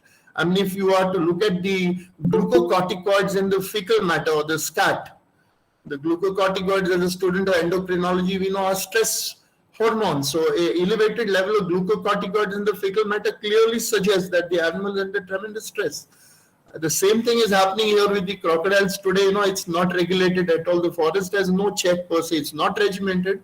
A lot of private players who just take tourists at exorbitant prices to show them crocodiles, and very unfortunately, Indian tourists are not happy looking at a crocodile basking or very still. They want to see a moving crocodile. So the boatman will prod it and try to sort of provoke it with something, and that's absolute disturbance. So many and crocodiles have a lot of basking fidelity, which means they normally would surface and bask in the same spot. They will not keep on, and they are very territorial. So once you disturb them, probably they lose out on that territory, and that could also lead to a lot of population drift from the mat. I have to be saying this, that today in Goa we do have a lot of issues with spillover, which is that the matter population habitat is no longer in a position to accommodate the increasing. Crocodiles are doing very well in Goa, and I want to tell you that they've started moving out from the meta population habitat, which is, as I said, the Kumbarza Canal between the Mandu and the Zuari estuary, the stretch in between, which is more to do with mangroves, is where we would normally find the crocodiles. Today they are reaching as far as the coastline, which is a very, I would say, very erratic behavior per se, and that's a dead end for them. So you do often find crocodile carcasses very close to the sea, because they cannot, I mean, this species, though is some kind, I mean, it has some extent of adaptation to salinity, it surely cannot tolerate extreme salinity of the sea, and that's the point. Well, I am particularly keen on explaining to you what you may find is very curious, but Goa is one state where we have something extremely unique per se, which is a primitively a very, I would say it's a prima facie a very primitive folk religious ceremony called the crocodile worship. Of course, this has been reported from many other parts of the world. In India, I suppose we have reports coming from Andaman. We have reports coming from Gujarat, the Mogri tribals, or the Mogra Dev as they call it, for whom the crocodile is an object of worship. It's a totemic species, but in Goa, this senior man who's sitting next to the crocodile dummy, which they prepare by scooping silt out of the inundated paddy fields. So जब कनाल से पानी इनके fields में आ जाता है तो खेती इनकी बिगड़ जाती है पूरी तरह से. उसी fields में से ये मिट्टी निकाल के उसकी एक क्या कहते हैं उसे मॉडल बनाते हैं क्रोकोडाइल का या मगरमच्छ का, और उसकी पूजा होती है. So in my language, which is Konkani, which is our state language here in Goa, we call it mange, which is a local vernacular term for crocodiles. थापड़ी माने उसको बनाना उस तरीके से. So this, I mean, you may ask me, why are you showing us this? I mean, this is more in the realm of anthropology or, sociology, but I need to emphasize that this is a seemingly primitive folk religious response replete with a very huge conservation ethos. So I think foresters must also take cognizance of this traditional wisdom of the communities which share habitat with the wildlife. This is a very important point. Sometimes we get so trapped with the nuances of modern scientific management protocols that these traditional ecological knowledge systems of our ethnic communities, we tend to foo-foo. कि भाई ये तो सब ये क्या कहते हैं अंधश्रद्धा का विषय है. तो हालांकि अंधश्रद्धा शायद हो, लेकिन वैसे भी श्रद्धा और अंधश्रद्धा के बीच का जो फासला होता है वो बहुत ही कम होता है. you never know when you slip from superstitions to faith. It's a very tricky premise. So that's about the crocodiles. I also want to tell you that Goa is not only about, as I said, going to the seashores and enjoying a beer, or maybe wanting to get yourself tanned and bask on the seashore. It's also an important nesting site for the olive ridley turtles. I'm very happy to share with you that we have a recurring annual visits by the gravid olive ridley turtles that come to our shores, both in the north as also south Goa. In North Goa, we have a couple of places, I think 3 places: Ashwe, Mandre, Moji. In the south, we have Talpona, Agonda, Galchbag. These are very famous. Next time you visit my state, please don't get trapped only with the shacks and the great food that you get to enjoy. I mean, you love it, and we all happy to kind of offer our cuisine to you, but do also spare a little time to have a look at the turtle nesting sites. We have got a lot of designated turtle nesting shores on the coastline, and that's that's a small effort. What you see a photo montage on the right are our incumbent additional principal chief conservator of forest, Shri Santosh Kumar Saab. Then we have a lot of foresters. We've got an adult to just come up to make a nest, and this is the a conservation intervention from the forest department. They fence it, and they make sure that these are saved from attacks by, I would say, feral dogs. Sometimes they are trampled upon by cattle. Sometimes over-enthusiastic tourists who come to Goa, who get so impressed by some of these Bollywood films that they feel that their visit to Goa is incomplete if they don't ride a motorcycle on the seashore. I have to caution you, that may feel, it may be a very thrilling experience, but now the state authorities come very heavily and they fine, and some even go to the extent of arresting these unruly tourists who start riding and driving on the stretches of shorelines which are designated as protected turtle nesting sites. So these are the hatchlings which are released. Just for everybody's interest, we have a very rich avifaunal diversity in the state of Goa. I'm not going to go into the details. I want to tell everybody here that Goa is one model state of forest management and wildlife conservation inputs, where the forest is extremely happy to do handholding with the academia and research institutions. In fact, what you see on the right is a report of long-term bird monitoring project in one of the sanctuaries for which I'm writing a management plan. That is Kotiga Wildlife Sanctuary. We move on further. We also do have a lot of non-wood forest produce, which caters to the nutritional and protein security of forest-dwelling communities. Have a look. I'm not going to say much about this. The department keeps on documenting, inventorying, very interesting. Sir, bioprospecting की बात कर रहे, तो हमारे यहाँ तो we have a full focus, and I want to tell you, the forest in Goa does not operate in isolation. They do a lot of handholding, including with the Goa State Biodiversity Board. So, and this kind of synergy is what gives us that extra edge towards conservation. This is again, I'm very passionate about the butterflies. One of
Has sir lost the connection?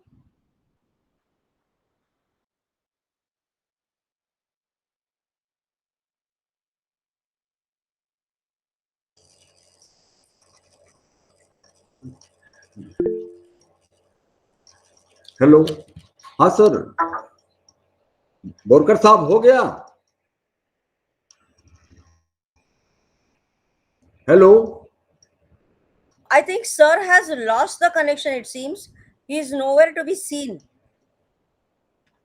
I'm just trying to contact him, but I think he has yes sir, lost the connection. please madam contact with him. हाँ, भेजती हूँ उनको, message भेजती हूँ.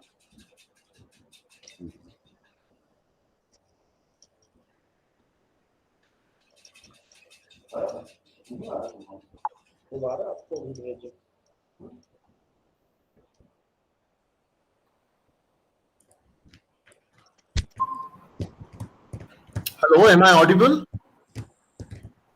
Shraji, am Yes, I sir. audible? Yes, sir. Yes, sir. Yes, sir. Apologies, sincere apologies. I had a power failure here just for a while. May I continue if you permit me, Chairman, sir? Mishraji, why? I'm not sure. Can I continue, please? हाँ Is sir, my आपको ही screen पूछ रहे थे whether you can be contacted. So please, sir. Yeah. So can I continue with what I was saying, please? That is something. Just I give me think a you minute. should. I'll have to come. I'll come back to my slide. Just give me a minute, please. Sincere apologies. Sincere apologies.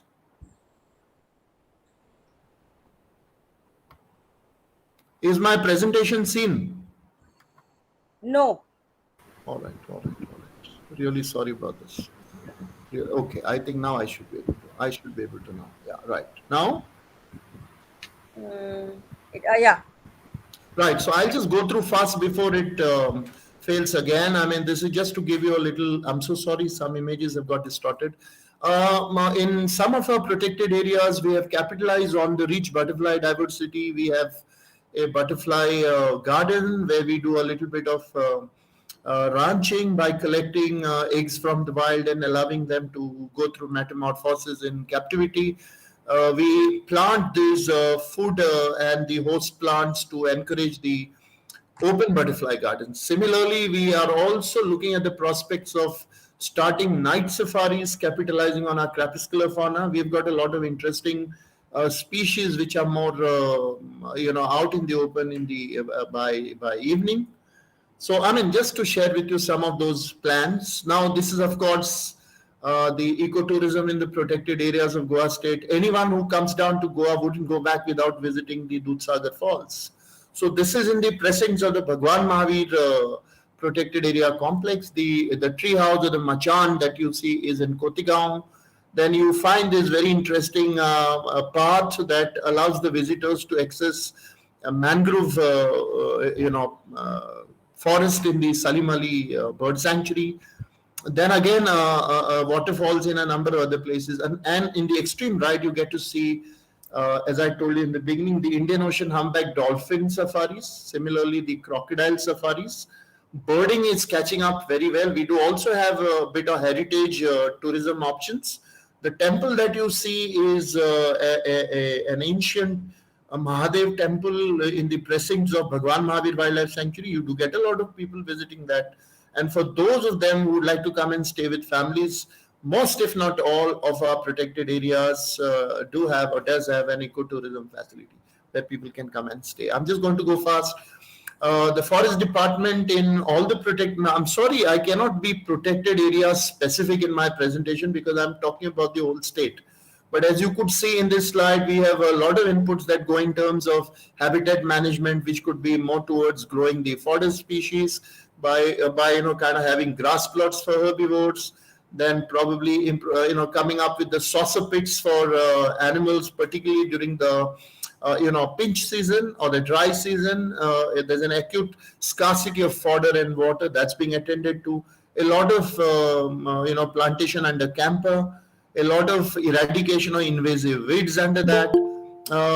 We do have a regular monitoring element by way of camera trappings. You could see many of the species that have been documented, which includes porcupines and sambar, and of course the leopard, and so on and so forth. The state government and the forest authorities of Goa believe in investing in capacity building of the entire stuff. across the hierarchy. So there are regular training programs by inviting experts from all across India, sometimes sending the officers and the forest officials to the Wildlife Institute of India and the training college in Coimbatore for training purpose. Of course, a lot of us from academia and research fraternity regularly interact with the forest department to impart hands-on training on a lot of field protocols. We do that.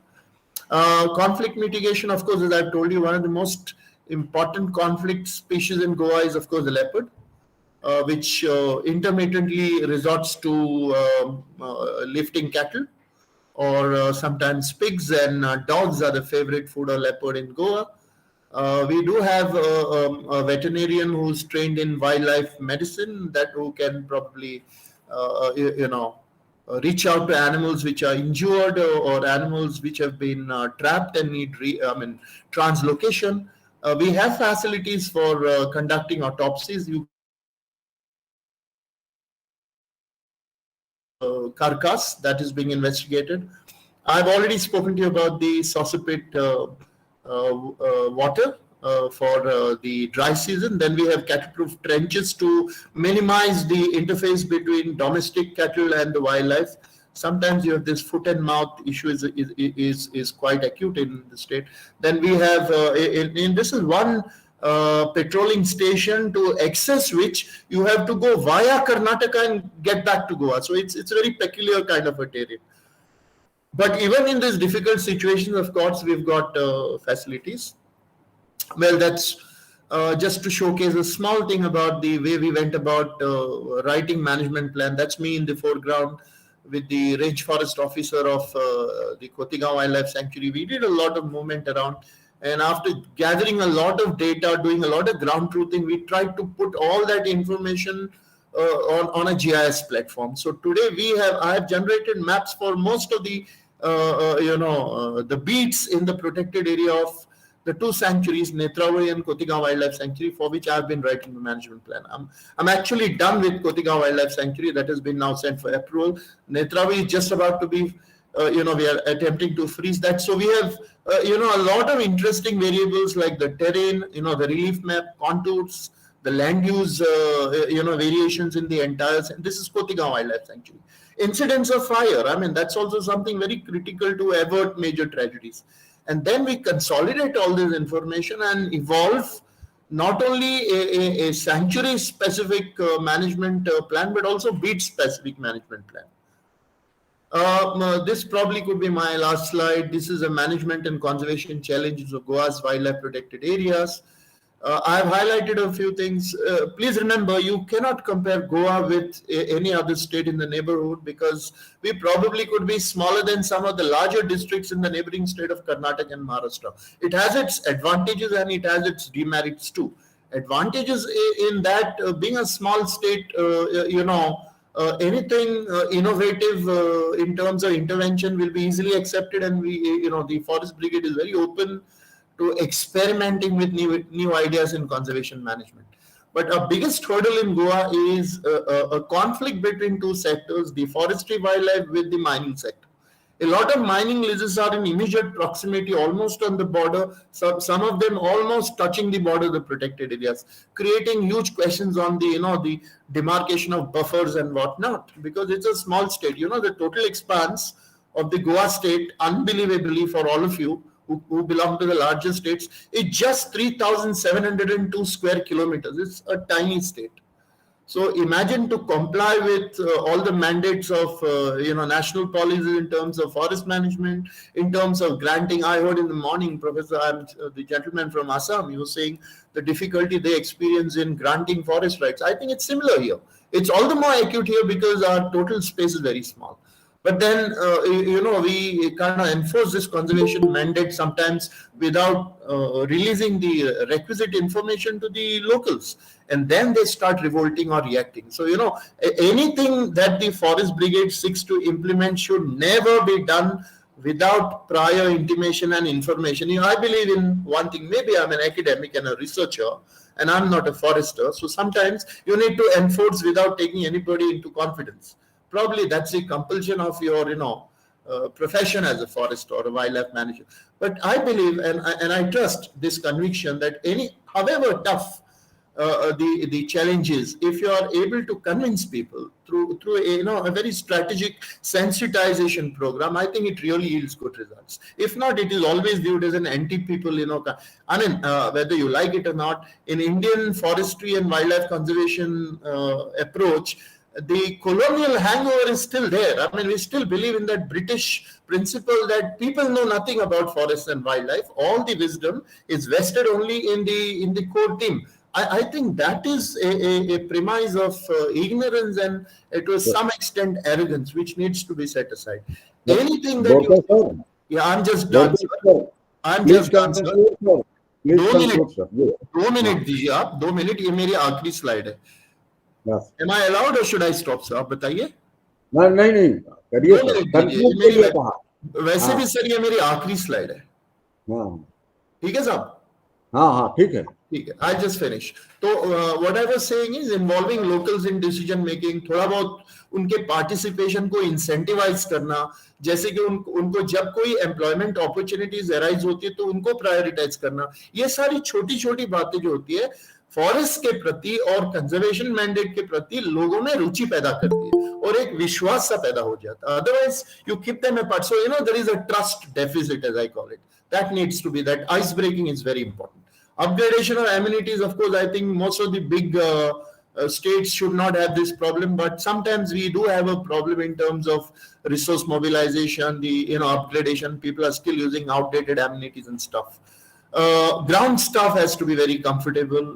Because they are the foot soldiers. They are there. They are the beat guards. They are the ones who are doing all the monitoring. So they need to be comfortable.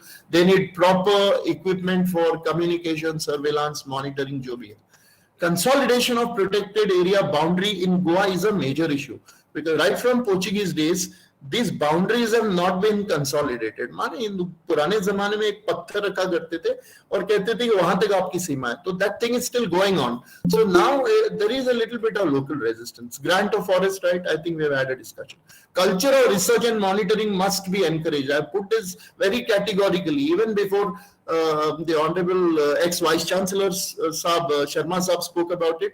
This was very clear in my mind that yes, absolutely. One missing factor in the entire gamut of issues is the handholding with academia. I think Kakodkar ji also rightly mentioned it. I think that is where we need to invest. Handholding with academia, with researchers to fill in those gaps. Because we don't, at least I don't expect the Forest Brigade to have understanding and interest of taxonomy. Wherein, as a head, as a leader of the entire brigade, it would be wonderful if he is able to identify experts and get them on board. Of course, we also, as I said in the beginning, Goa is more promoted as a coastal state and beach tourism and destination. Now we need to shift people more towards the hinterland. That's very important. Goa's only zoo in Bondla should be modernized. It's still kind of very archaic. We need, very importantly, now with this pandemic and we are paying a huge price. I have been asked by Goa State Biodiversity Board, Dr. Pradeep Sarmukadam is our member secretary. We have something in the offing in terms of zoonotic surveillance. We are right now trying to map the potential spillover sites at all the bat roosting sites in Goa. That's something very important. Of course, mapping precisely with geographic coordinates the human-wildlife conflict interface. Better healthcare facilities for wildlife.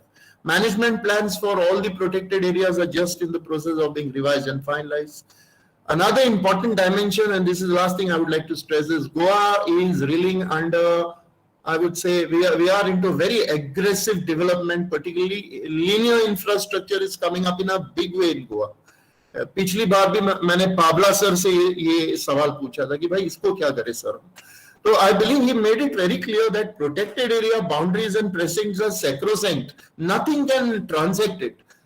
Despite all this, provision in the law in Goa, we have some issues. We have some hiccups. We have had the Supreme Court Central Empowered Committee visiting and giving very clear understanding that this is not done. But still, something is still going on, which is not very favorable for the wildlife and so on and so forth. Now, I have already told you, in Goa, it is not just within the protected areas. We've got quite a bit of wildlife even outside the protected area. Finally, the state must promote wildlife tourism to lessen the pressure of conventional mass tourism on our seashore. Our marine ecology is very fragile.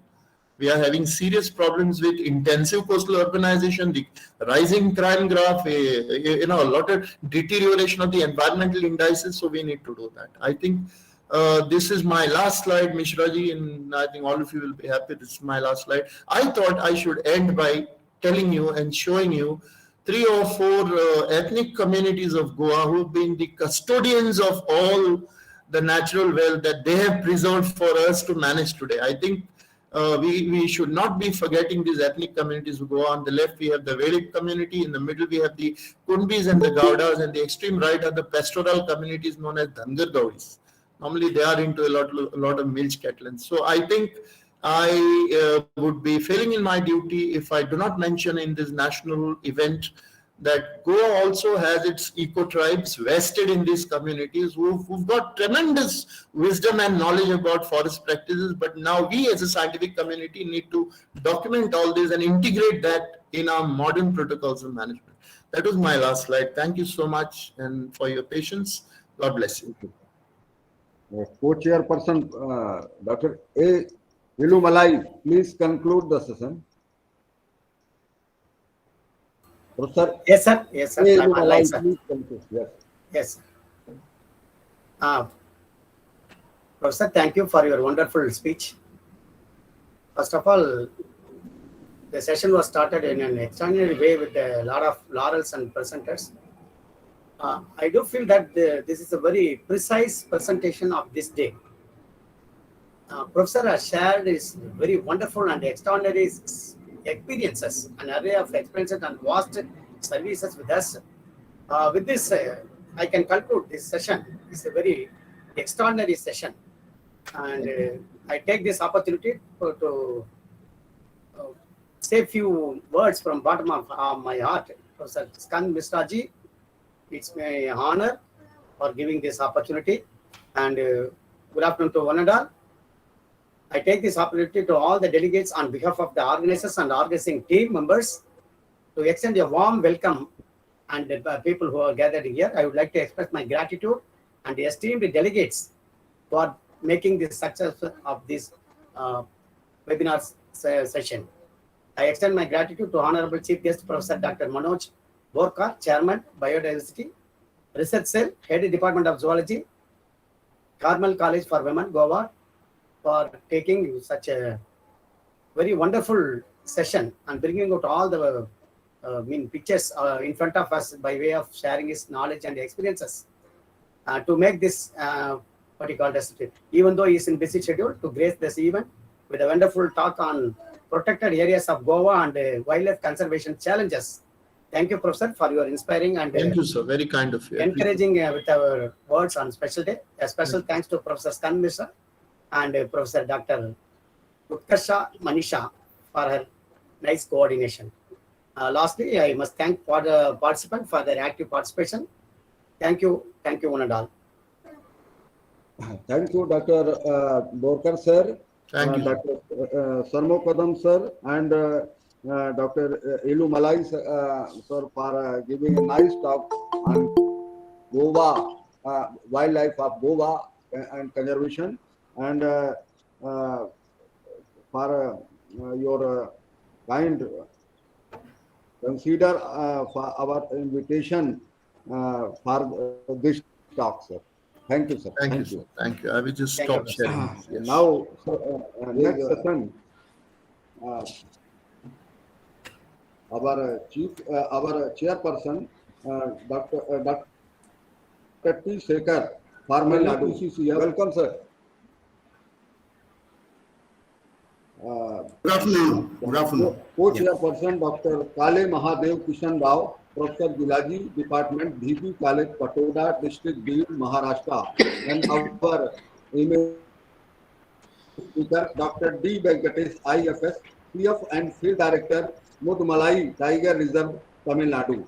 I am requesting Chairperson, Dr. T. Sekhar, please chair the session and introduce our eminent speaker, Mr. D. Venkatesh. Okay, good afternoon. Thank you, Mr. Mishraji. Good afternoon, sir. Good afternoon. Welcome all the participants for this going to be an interesting session. Some of you who attended my session on the other day, when I gave a brief account of a capture of one man-eating tiger in Masanagudi area of Mudumalai Tiger Reserve in Tamil Nadu. I think some of you can recount that episode, which I narrated about probably 3 days back. And here is the hero sitting, who was fully in command and control of that particular capture operation in Tamil Nadu. So let us first congratulate Mr. Venkatesh, being the field director and the person who was standing all through on the ground to lead the operation. So let us all congratulate Mr. Venkatesh for this unique achievement, which has been a honor actually for the Tamil Nadu Forest Department. Okay, with that brief background about what probably Mr. Venkatesh has achieved on the ground, let me give some kind of a brief idea about what Mr. Venkatesh is and where all he served and where is he serving now and things like that. Okay, so Mr. Venkatesh is a postgraduate in agriculture, and he joined the State Forest Service from Tamil Nadu cadre and conferred with the IFS in the year 2007. So he joined his SFSC in the year 2002 and had his training in Dehradun, SFSC College, Dehradun, or we can say the State Forest Service Academy. And after completing, probably he has got one of the unique achievements in the Forest Department, to have probably served in the leading tiger reserve, or one of the earliest tiger reserves in the country, which is Kalakkad Mundandarai Tiger Reserve, which was declared in the year 1988. Am I correct, Mr. Yes, sir. Yes, sir. Yes, sir. 88. Sir. 1988, it was the first tiger reserve of the state and one of the earliest tiger reserves in the country, and probably a very successful model of how people can be made to participate in the co-management of wildlife. So that is one telling example, KMPR, which have been recognized both at national and international levels. So he served there for quite a long time, and that between the year 2006 and 2012 as its wildlife warden. Then later on he moved to Kodaikanal as the district forest officer, where he served for 4 years. And for the last 2 years, 16-18, he served as district forest officer at Dindigul, and afterwards he joined as district forest officer at Coimbatore in the year 2018. Only very recently, probably less than a year back, he has joined as the field director, Mudumalai Tiger Reserve, which is again a very unique spot if you talk of biodiversity conservation in Tamil Nadu, with particular focus on tiger conservation. Because as I have pointed out on the other day, Mudumalai is one area which is supporting the largest tiger density in the country. Because the officers from Karnataka claimed on the other day that it was something like 8.5 or I can say one tiger for every 8.5 square kilometer, or roughly about 12 specimens over an extent of 100 square kilometer. But here is in Mudumalai, as per the last census, 2018 census, we have resident population of 103. Am I correct, Mr. Venkatesh? Yes, sir. Yes, sir. Yes, sir. Occupying something around 600 and odd square kilometer of forest, which include both core and buffer areas, which works out, I just tried to calculate and found it was around 15 tigers per 100 square kilometer, if I am not wrong. So this 15 tigers in a 100 square kilometer area is a very significant number if you compare the average tiger densities in the country level. So this kind of importance attached to this Mudumalai Tiger Reserve, we have been facing quite a lot of challenges in terms of management of the area, particularly with reference to large mammals like elephant, because it's a critical junction point of the Western Ghats and Eastern Ghats. Particularly the buffer area of Mudumalai Tiger Reserves serve as the connecting link between the Mudumalai Tiger Reserves with the one end of the Western Ghats, and on the other side we have got the Satyamangalam Tiger Reserve, which is a starting point of Eastern Ghats in Tamil Nadu. So therefore, this corridor about which Mr. Venkatesh is going to give his narration is a very important corridor, and I would only request those participants who have already left for some reason or other may rejoin quickly so that they will not miss out the presentation. Okay, with this few words, I am not sure whether the co-chairperson is here. I am not seeing his name. Pardon, Dr. Mishra? Mr. Mishra? I am not seeing his name in the screen. Hai ya nahi hai? Mr. Rao, Kishan Rao. Mr. Kale Mahadev Kishan Rao. Hai ya nahi hai? If Mr. Rao is there, I think probably he can just make a say hi. Okay, no problem. In case he joins, I think we will allow him to do some kind of summarization or summary making at the end of the session. Now, with this brief background, I don't want to stand in between the speaker and all of you who are eagerly waiting to get the experience from Mr. Venkatesh. Welcome, Mr. Venkatesh. You can just commence your session, please. Thank you. Sir, thank you, sir. So already PCCF retired explained about the importance of the Mudumalai Tiger Reserve earlier.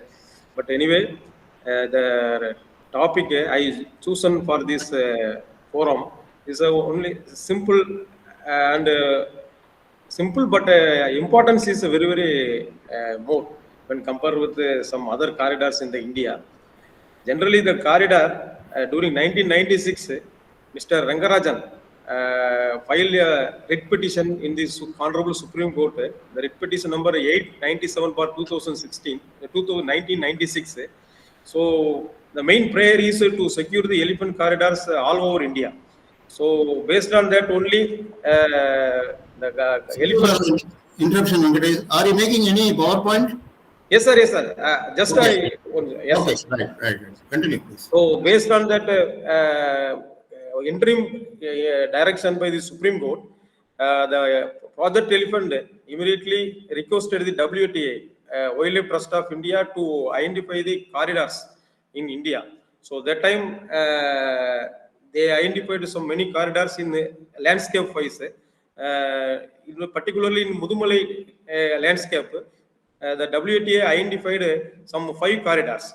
So there 4 corridors are very, very important. And now what actions we are taken so far, and how the government is government supported for this corridor, and how the legal battle now we are facing to secure this corridor. So this is a small topic, but anyway, it's a very, very important one for this Mudumalai landscape. Now we'll see the PowerPoint.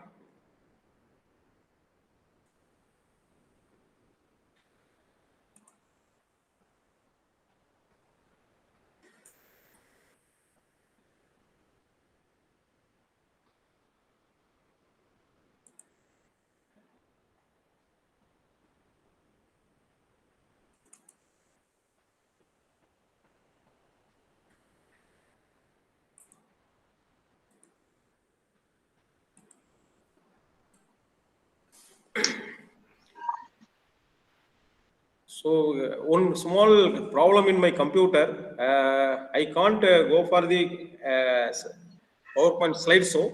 Only in minimizing position only I can explain. Please bear with this. So securing corridors, Mudumalai Tiger Reserve. It's visible. Yeah, okay.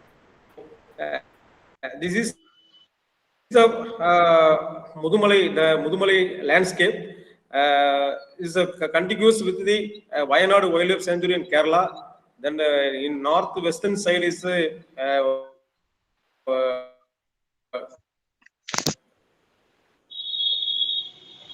Nagarhole Tiger Reserve, and in northern side Bandipur Tiger Reserve of the Karnataka state, and eastern side is a southern portion, particularly this core area. So earlier the core area was the Mudumalai Wildlife Sanctuary. Then during 2007, it was the entire core area declared as a Mudumalai Tiger Reserve during 2007. Then this is the buffer area. Earlier it was with the Nilgiri North Forest Division, but it was declared as a buffer zone during 2017 and annexed to the Mudumalai Tiger Reserve. The southern portion of this the buffer area is still is a Nilgiri Forest Division, territorial division, and the southern portion of this core area of Mudumalai Tiger Reserve is a Gudalur Forest Division. So in the other side, contiguous with the tiger reserve, and there is also tiger landscape, the tiger density. There also more density is there. So the spillover population in other tiger reserve to this Mudumalai Tiger Reserve is enormous, and the only problem is in the southern portion of the core area and the buffer area. So here is a lot of habitation. Then this conflict also more in the southern portion only.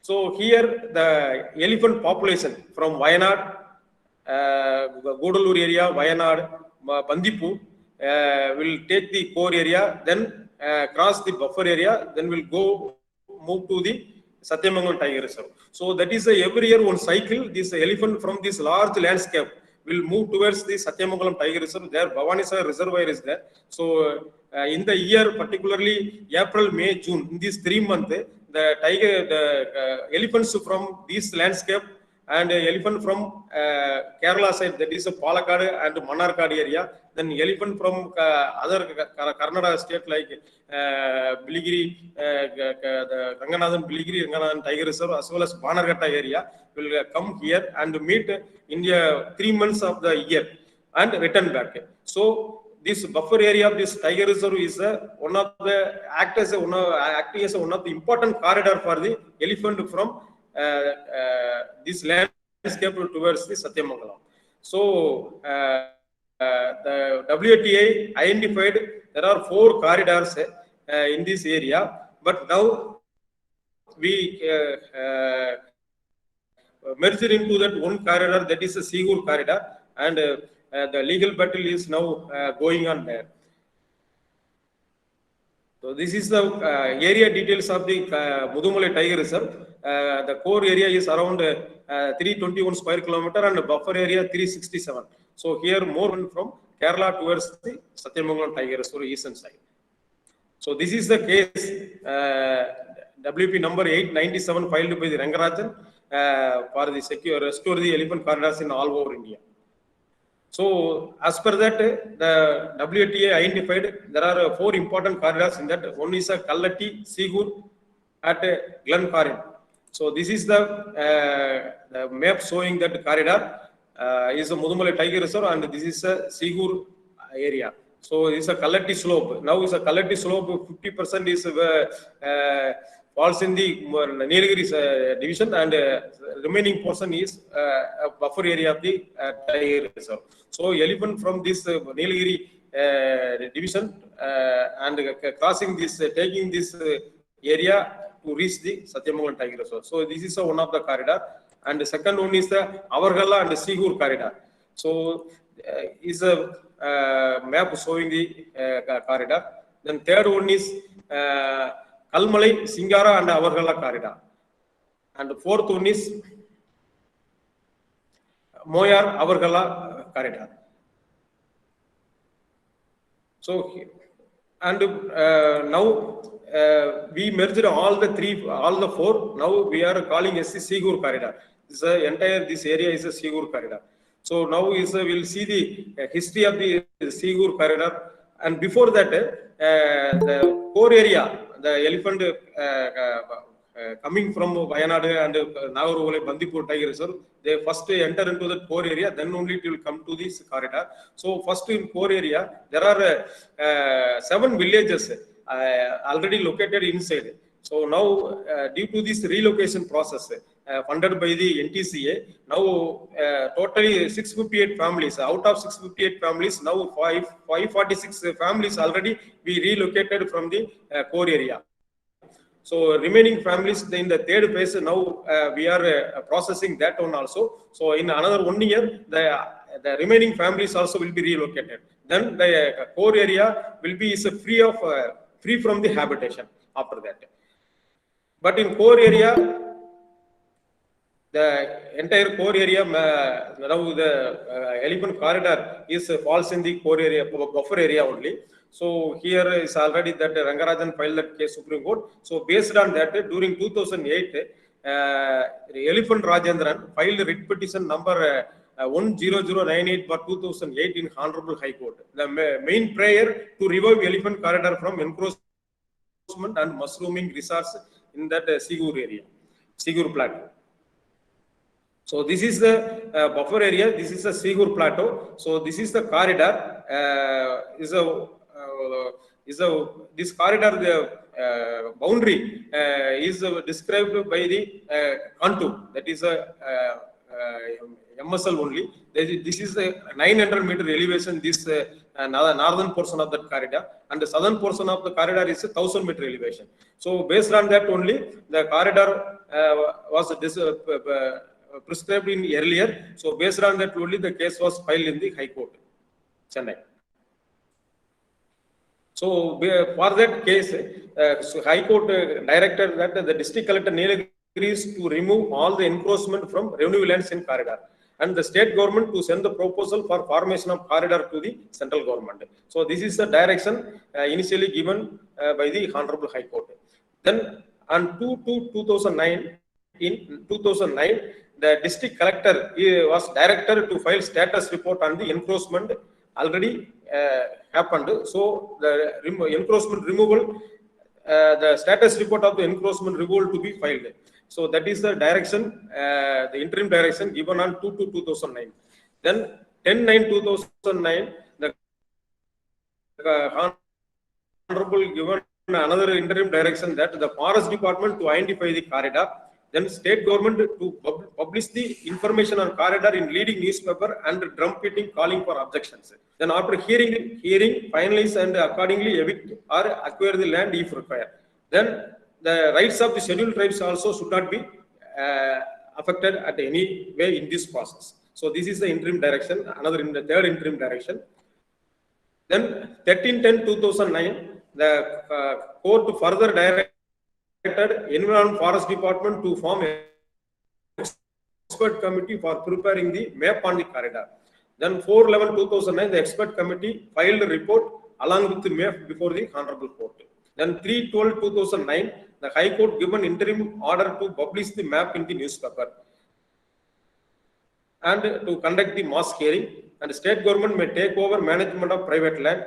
On 7/1/2010, the map was published for the proposed elephant corridor in newspaper as directed by the High Court. So this is the corridor, the map of the corridor prepared by the expert committee and filed before the Honorable High Court. This is the 900-meter elevation. This is the northern boundary of the corridor. This is the southern boundary of the corridor. Is a 1,000-meter elevation. There are three important villages. That is Bokkapuram, revenue villages, Bokkapuram, then some Valaitotam, some one more village. So three important villages falling in this corridor area, and surrounding these revenue villages, all the majority of the area is revenue and patta land, but many lands already notified as a private forest under Tamil Nadu Preservation of Private Forest Act 1949. So, as a majority of the area is declared as a private forest,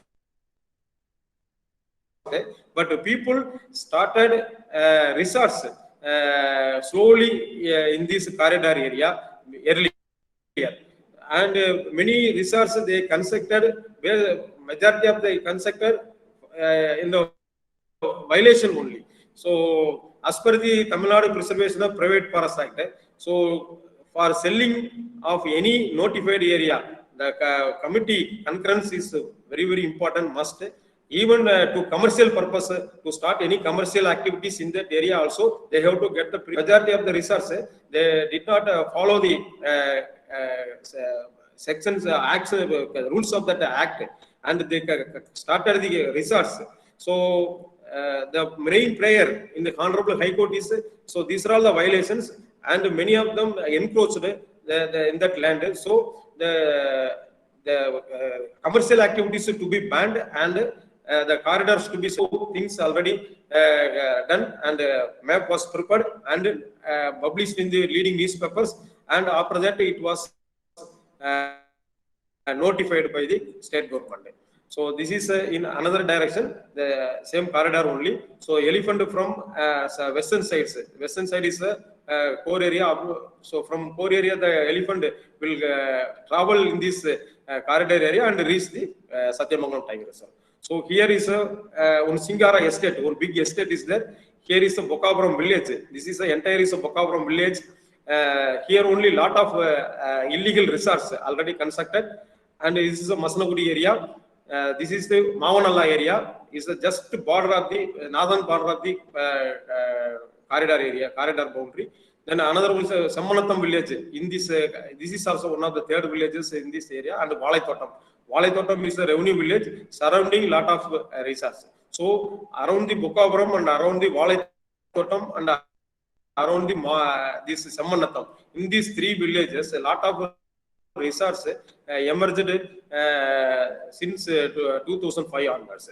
So the so for the all the illegal activities, the constructed is all are illegal construction only. So the government notified the above corridor during 2010 in the from the issued the government order also. So the total area as per the plan of action is 3,413 hectare area is the corridor area. So 7/4/2011, the Honorable High Court passed the final order in the writ petition that the resorts and the private landowners have to vacate the land in the corridor areas and also protect the rights of the tribal and other forest holders. So this is the final order issued in the writ petition filed by the Elephant Rajendra. Then High Court order dated, one more person, the Vishnuram and another Sarvanavel, they also filed one writ petition regarding this Sigur corridor. That is a writ petition number 27734 for 2011. So here the High Court director, the main prayer is already these resorts already started illegally, and around the each and every resort they put some solar fences or barbed wire fence. So because of this, the elephant corridor is totally obstacle to the elephant movement. So that's why they filed that writ petition, and their main prayer.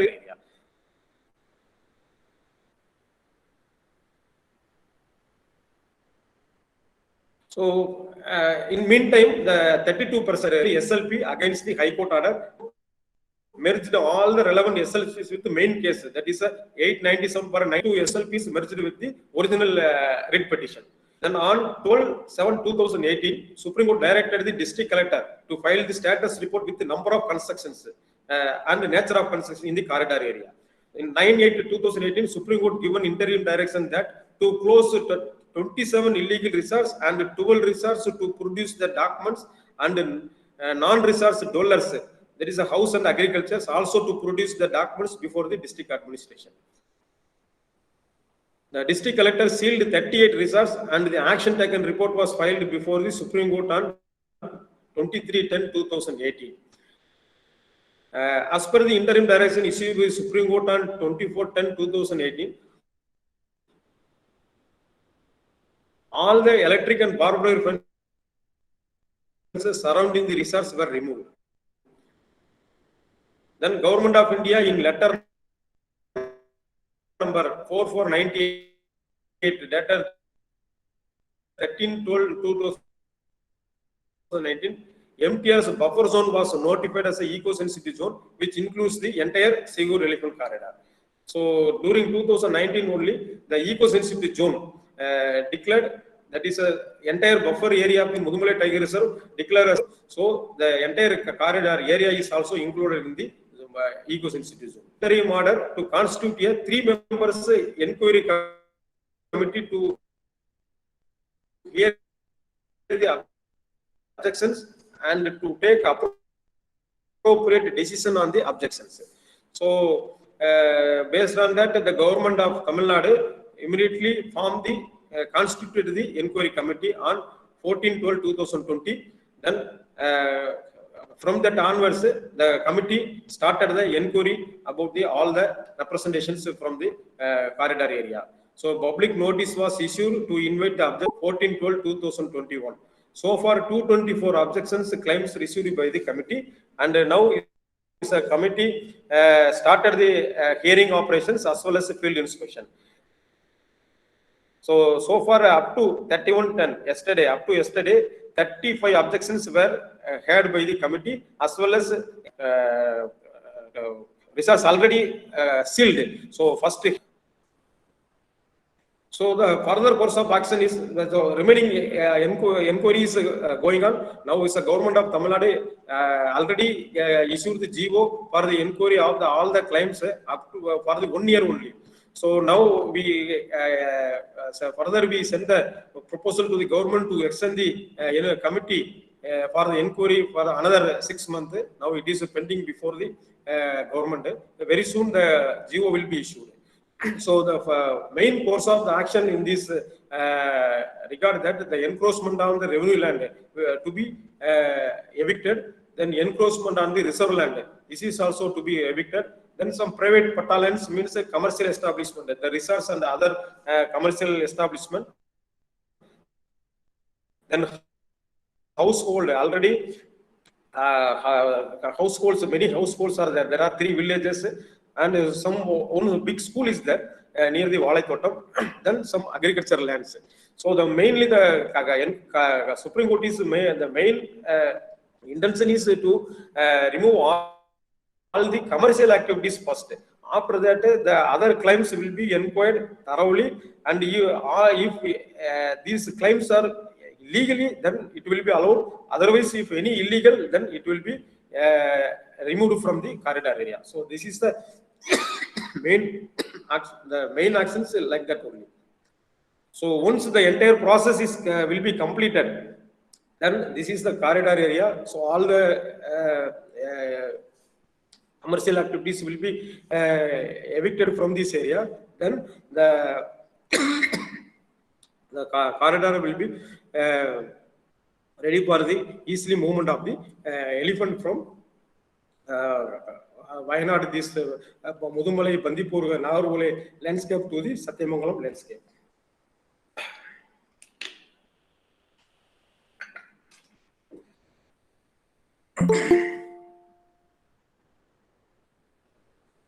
So now it's inquiry is going on. It is going very well. So in another 6 months, all the claims will be inquired, and finally the corridor will be secured. So after that, the elephant movement will be very smoothly in that area. Thank you, sir. Okay, is it all over, Venkat? Are you through, Venkatesh? Yes, sir. Yes, sir. Only okay. corridor issue, sir. Yes, sir. Okay, right. Sir? Okay. Thank you very much, Mr. Venkatesh. You have given a very vivid presentation about the Sigur corridor, the problems being encountered in acquiring it for the benefit of elephants, and various legal tangles that are associated with this overall issue. So now the floor is open for discussion, and I solicit questions from the participants, maybe about 3 to 4 questions. Then probably I will summarize. Thank you. Yes, Dr. Manoj. Thank you, Venkat, sir, for a very interesting presentation, especially how sometimes in the name of tourism infrastructure, we interfere with the habitat integrity. But my question is, as the elephants and tiger co-inhabit or rather cohabit in the same space, are there any interspecific conflicts in these two species? Actually, I presume the elephant and tiger is sharing habitat, right, sir? Yes, sir. Yes, this area is a sharing habit of elephant and the tiger. Exactly, sir. So do you come across any kind of conflict, not between humans and wildlife, but between these two species themselves? Majority, very rarely the conflict between this elephant and tiger, one or two incident that is a tiger under the cough of the elephant. In one or two incident already happened. Okay. Otherwise, there is no sharing of any resource except the space. There is no issues between these major species like elephant and tiger. I think Shekhar sir probably wants to say something. Yeah. Dr. Manoj, I think by virtue of their habit, one is a herbivore and a larger herbivore, the other is a carnivore. So other than space, in terms of the requirement of food and feed, there is not going to be any conflict. And elephant being a majestic animal, you know all, because it can go, an adult male can go up to even 5 to 6 tons in the wild. And probably the tigers will not so venture into the domain of the elephants. As Venkatesh has pointed out, there are instances when some of the calf elephants which have been orphaned or which have been probably away from the family, because elephant calves are very well protected both by the mother and the aunties, so-called aunties in the group. In each elephant herd, there will be other female elephants who will be taking the role of aunties. So whenever the mother is probably a little tired or not able to really take care of the child other than giving the feeding, then these aunties take care. So therefore, generally these elephant calves are under the care of the herd, and only very rarely when they are rejected or orphaned, which happens that the tiger attacks such orphan calf. And we have reports of 1 or 2 such cases in Sajamanam Tiger Reserve, if I am not wrong. I am not sure about Mudumalai because this area I served for about 5 years as conservator in Coimbatore. So I was in charge of Mudumalai because at that time it was no Tiger Reserve. So we have a fair idea about conflict between this interspecific conflict. There is no interspecies conflict between elephant and tigers. Thank you, sir. Stray incidents. Yeah. Thank you so much. So any other intervention, any other question? Yeah. Mishra ji, as organizer, are you wanting to put any question? Mishra ji? Okay, sir. Please conclude. Okay, I will conclude now. So what from the presentation Mr. Venkatesh has given, a couple of things become very clear, because whenever we are trying to acquire any migratory corridor of such long-ranging wildlife, so elephant, you know, is a long-ranging wildlife. It can, one adult elephant can occupy something like 110 to 600 square kilometer, particularly a herd. Suppose you are talking of a herd, which is comprising of maybe 10 or 15 animals or 20 animals, they can forage over as much as 600 square kilometer, probably, depending on the season, they move from place to place. So such being the case, the importance of corridors have to be recognized. But unfortunately, these corridors are not generally under the control of the forest department, because it is under different land use pattern.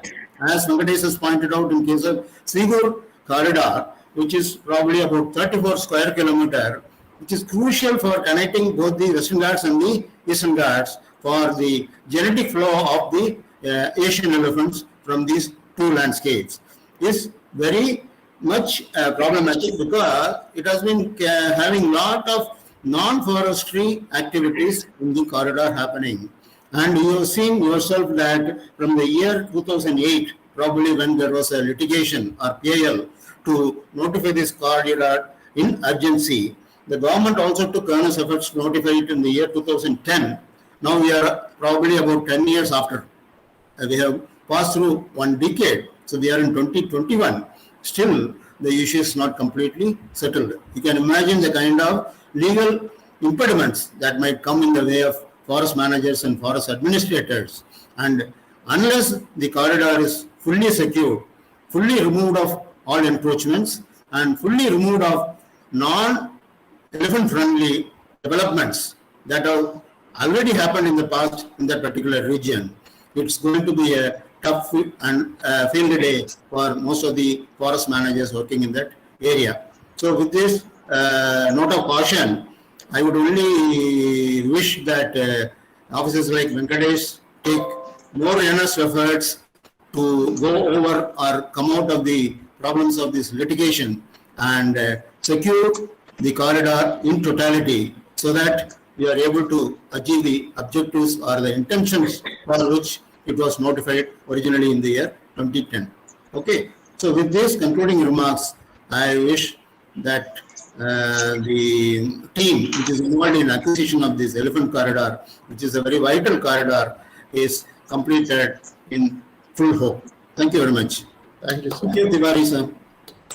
Thank you, sir. Thank you, sir. Thank you. Thank you, Dr. T. Sekhar Saab, Chairperson, and eminent speaker, Dr. D. Venkatesh, sir. You have a nice talk in this webinar and chair the session.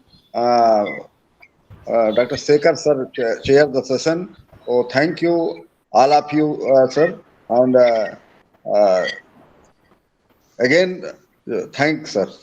Again, Thank you. thank you. Thank you. Bye. Thank you. Thank you, sir. Thank you.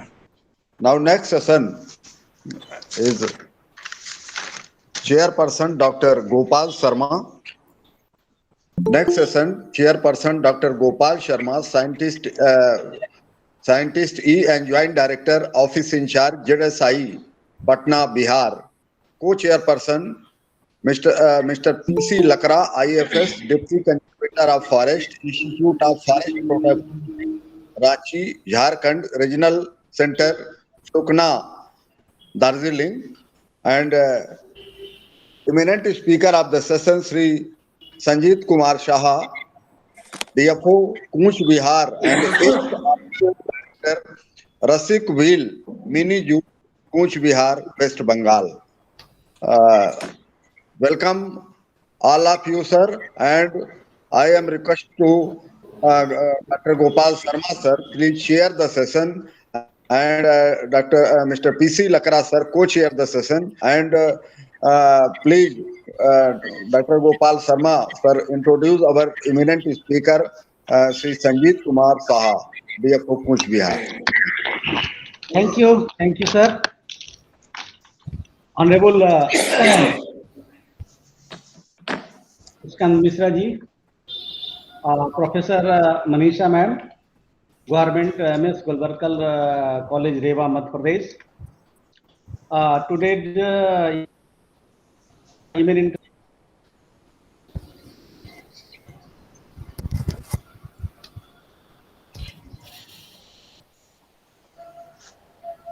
Hello.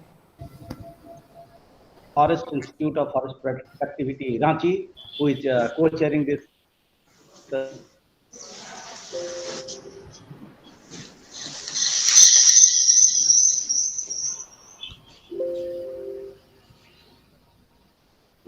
This Kuch Bihar was earlier the princely state independence of the country, and Mr. Sanjeev Kumar is going to deliver a lecture on wildlife protection through mass awareness.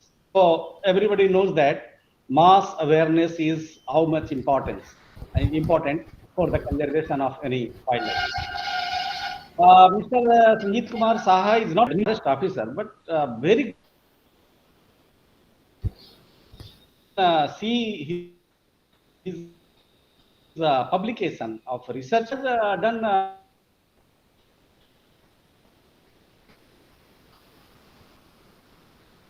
work on rhino conservation, vulture conservation, and human-elephant conflict. Many things he has published, and he has a very good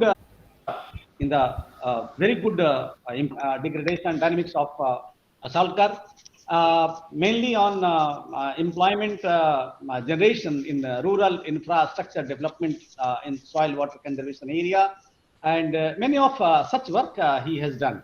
So not only a forest officer, I can repeatedly say that, not only a forest officer, not only an administrator, but He is a very good scientist, and I request you to precious lecture. Thank you. Sir, thank you, sir. Thank you, sir. Sir, how? Yeah, sir. How can I share my screen? Here is just there is an arrow. So you can just go through there. Present now. This is written Yeah, below the screen. Yeah, present now. Present Then. now. Yeah, Present you now. just First you open your open your PowerPoint presentation in full screen. Okay. Then it will come on that box. So you click on that PowerPoint, then share it. Automatically it will come.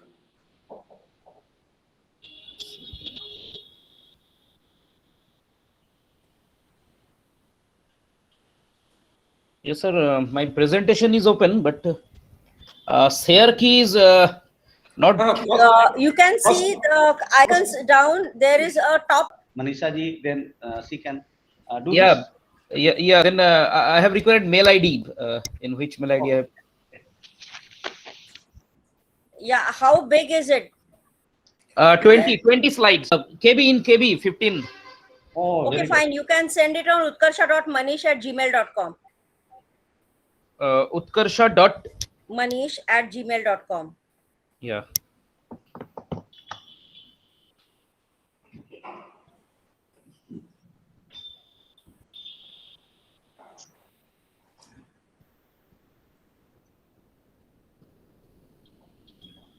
Yeah. UT, please spell your UTKARSHA.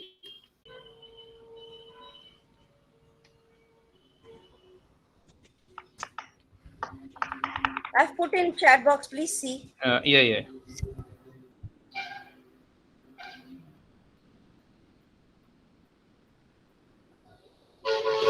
Yeah, but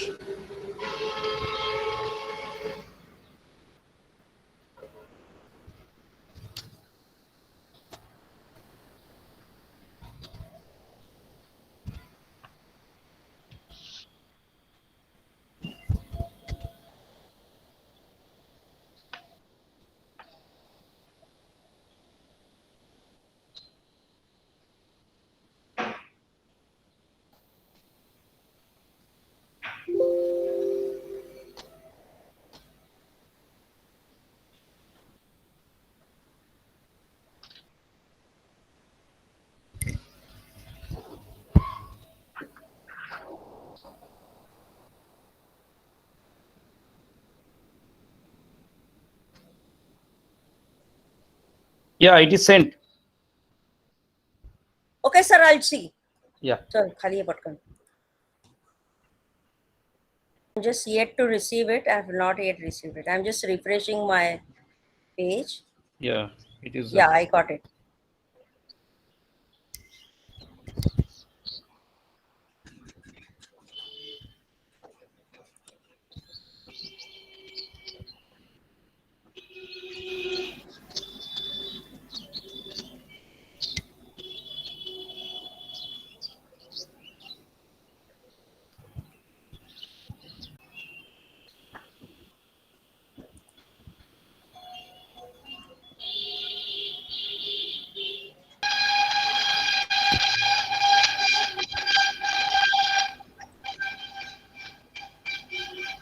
Yeah, sir, I've presented, but now you will have to every time tell me when to Next change slide. the Yeah. Okay, I will tell that after one slide. Next slide, I will tell. Okay. Yeah. Okay, sir. Okay. Can it be large? My Google Chrome is old, so it might not be possible for me to maximize it because that's the problem with my computer. Okay. Okay. So I'll just try. Then we have to manage. You'll have to. I'll just try zooming it a bit. Yeah. But that's all. That's all I can do. Nothing more. Because my Google version is old. I think after feeding in that video. I'll just try in presentation mode, but Okay. for me, presentation mode is. Yeah. I think in yeah.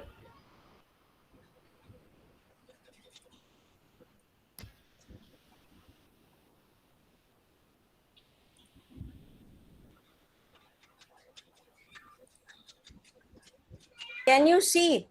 Yeah, but then it Yeah, means yeah, that yeah, I yeah. have that problem, so you'll have to continue like this only. Okay, okay, okay. Yeah, we'll manage. Yeah, Okay. yeah. Though that means thank you for yeah, thank you for a very big and enriching introduction for me. And now I will directly go to the my presentation, that wildlife protection through mass awareness. But I have gathered during my tenure, that means what we have sorted out communication to the fringe people and the different target group of people through different case studies. Yeah, the next slide.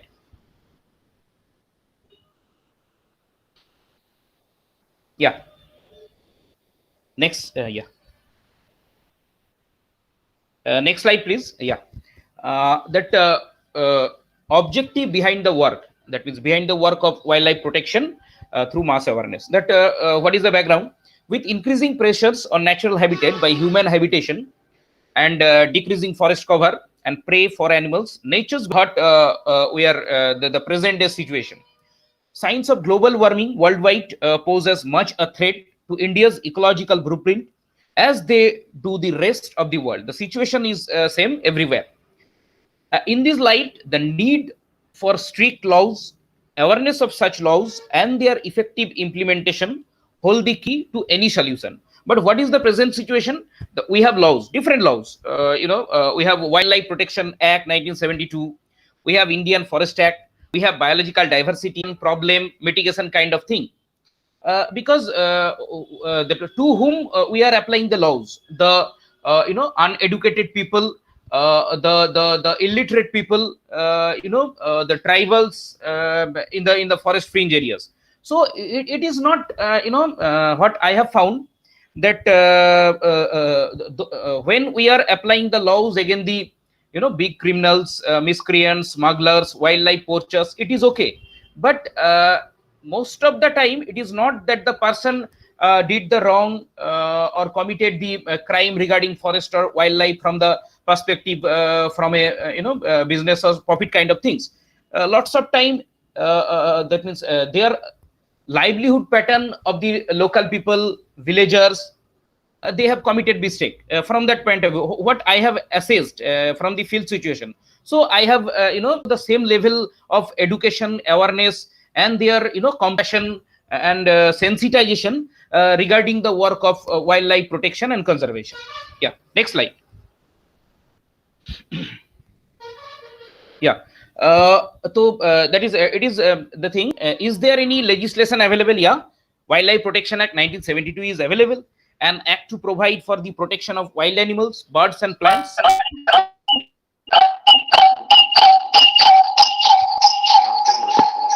Please, yeah. Yeah, and for matters, yeah, and for matters connected.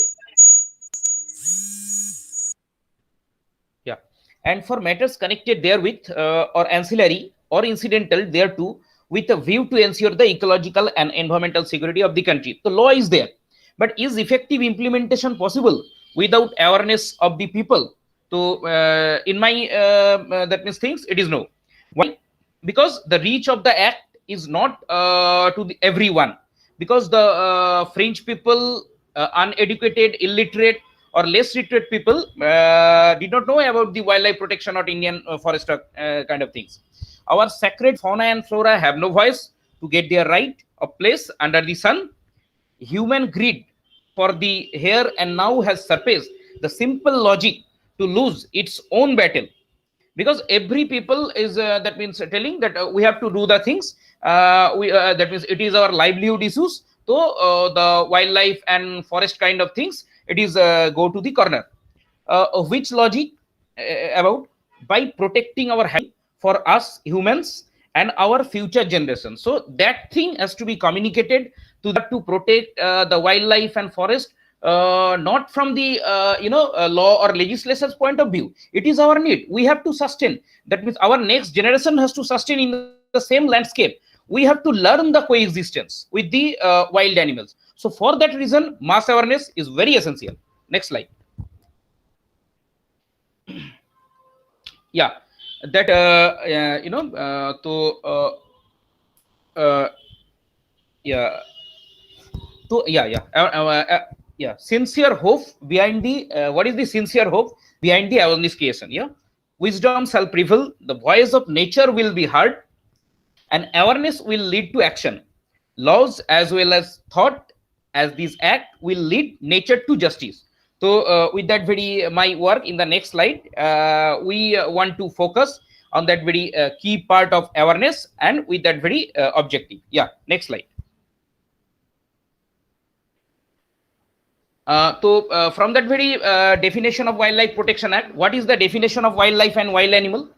Wildlife, as per the Wildlife Protection Act, is includes any animal, aquatic or land vegetation, which forms part of the habitat.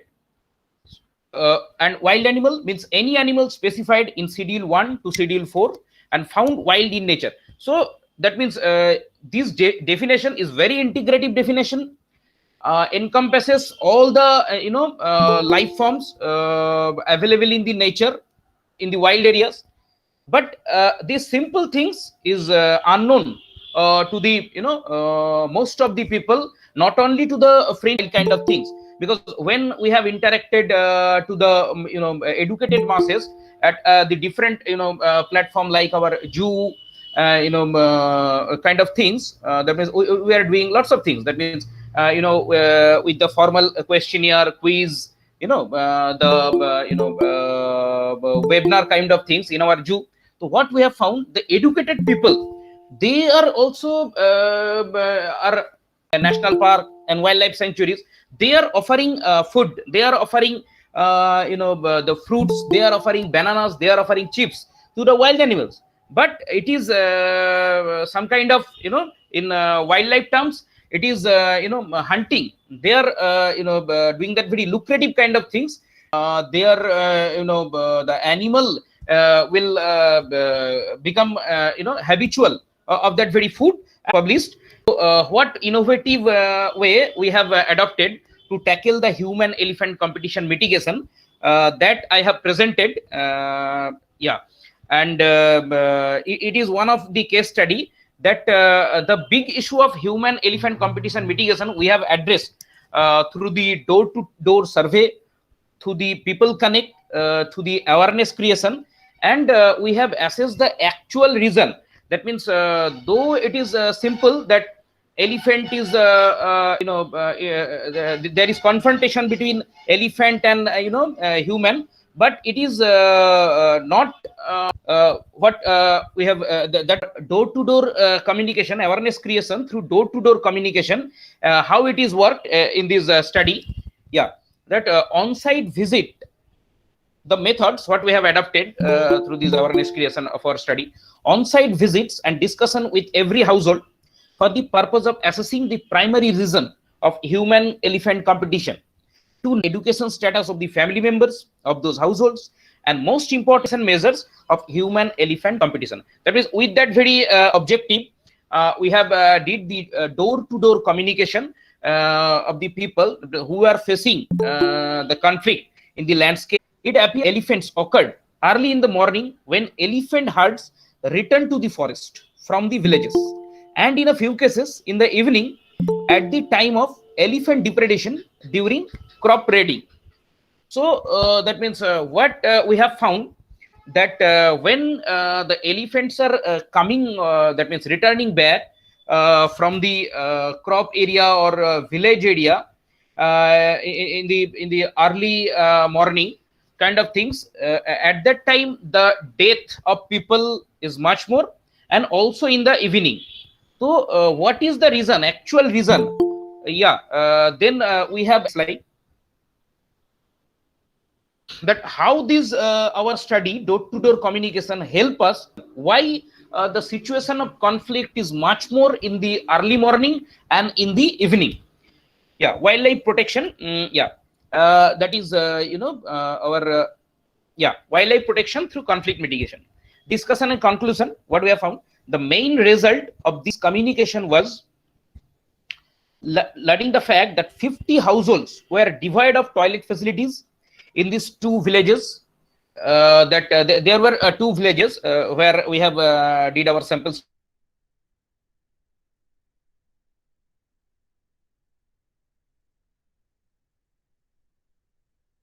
We have found through this very communication that you can see how the awareness creation and communication helpful to know the actual reason.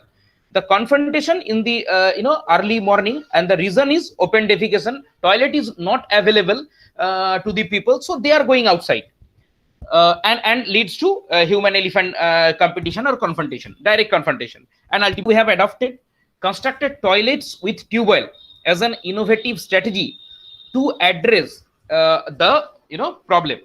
A big problem of human elephant competition and elephant conservation was addressed through door-to-door communication and with community participation. And here lies the importance of awareness creation, communication to the masses to address a big problem of human elephant competition with the people participation. So it's a success.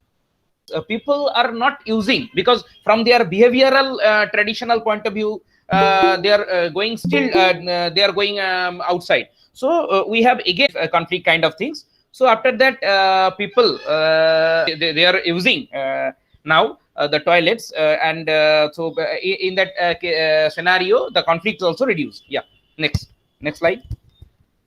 And what we have did with the usage of these platform, what we have did awareness of wildlife protection to the school children and community people.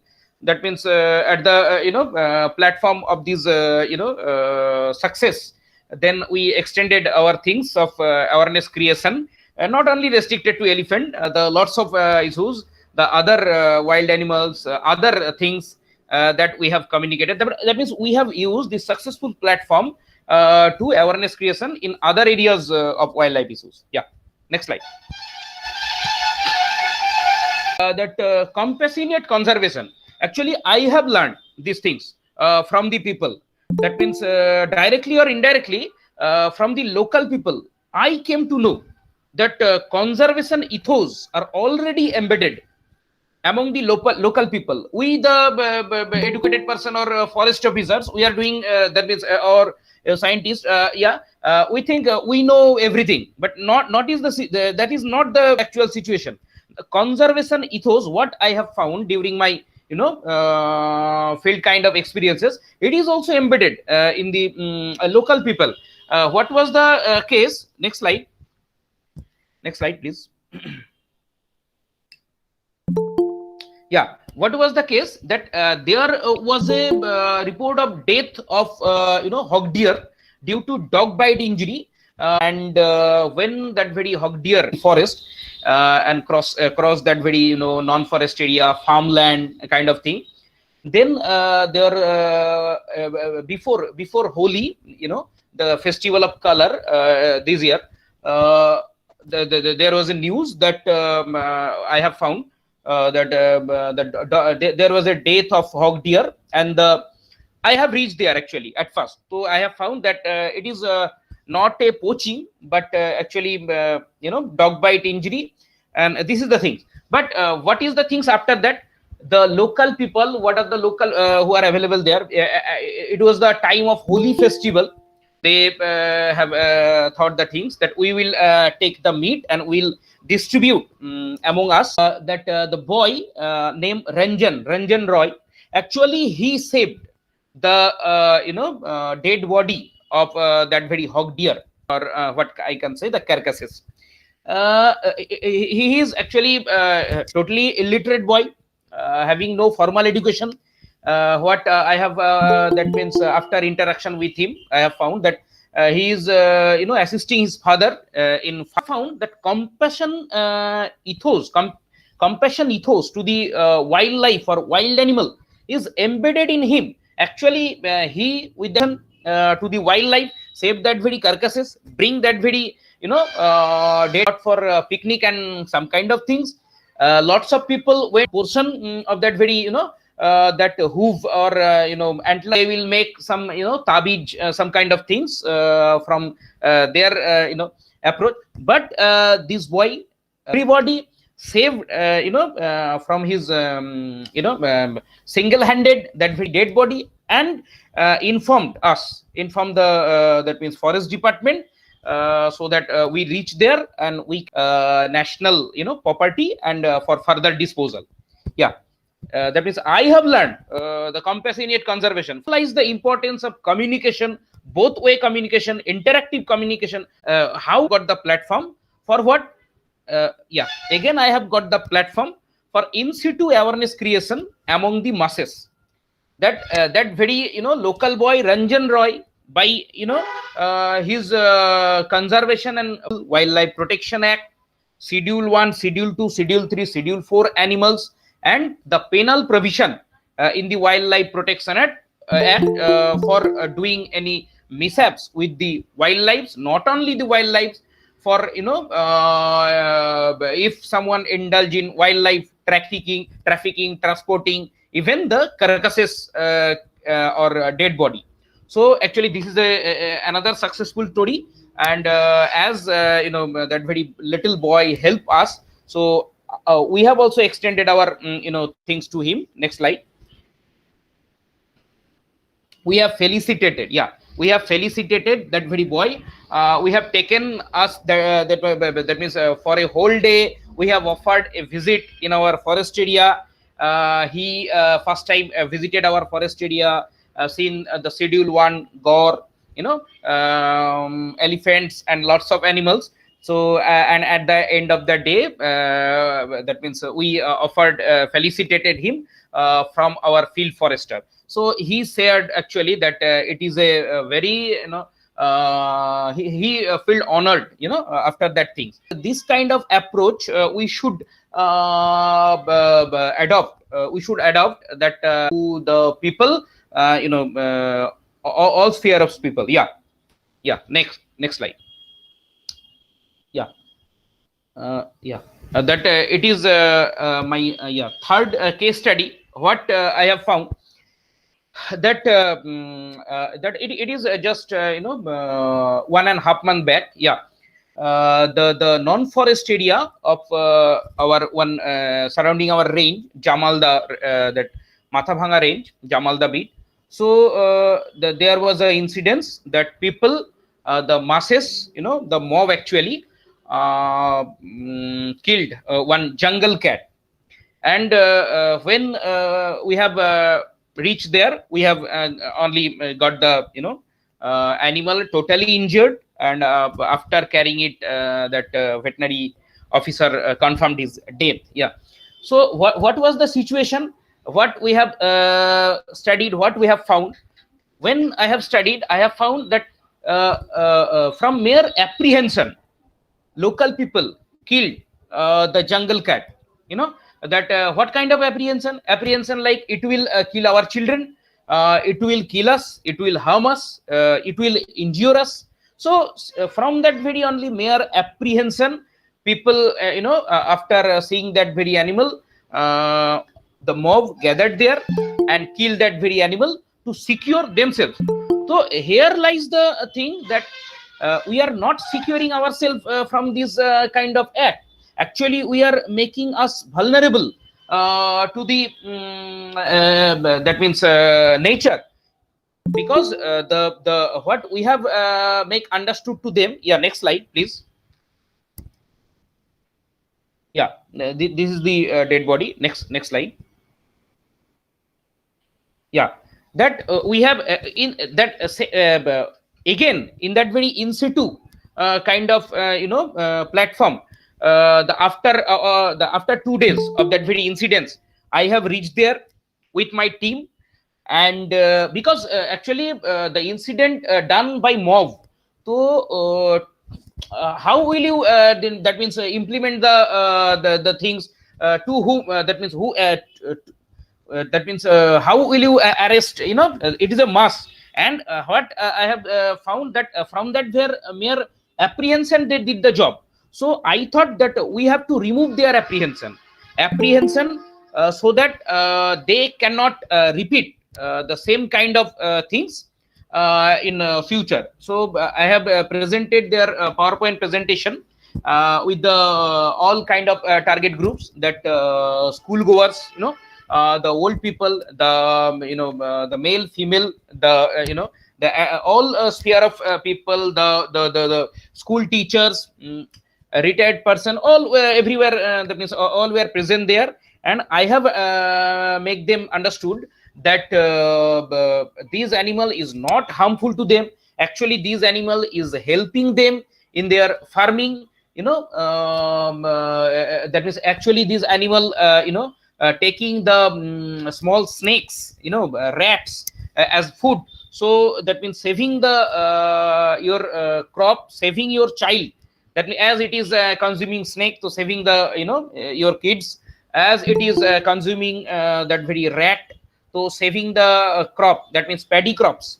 So in that very things, I have tried to sensitize the people regarding the importance of a wildlife in its biodiversity, ecology, and how it is beneficial for the human to sustain themselves and their next generation in that very same kind of landscape. Yeah, next slide.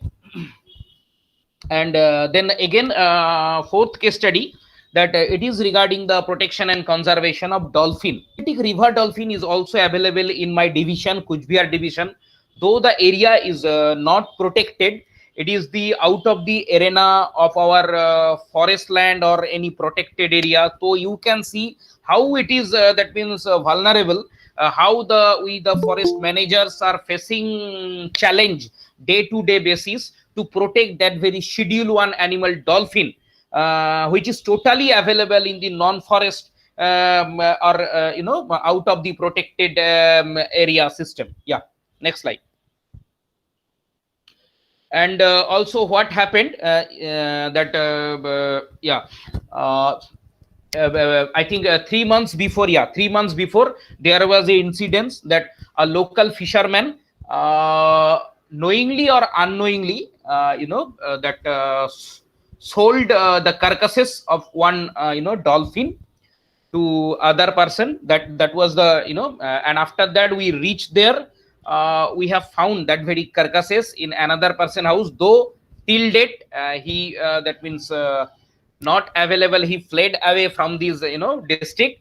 But we have arrested that very first person, that his name was that Aksar, and we have arrested himself, who first brought that very animal from the river and sold to other person.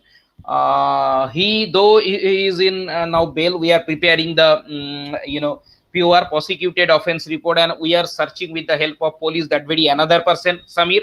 But what I have found, that it is that means not actual the things that we will arrest someone person and the issue will resolve, because today it is Aksar, today it is Samir, but what will happen in the next day?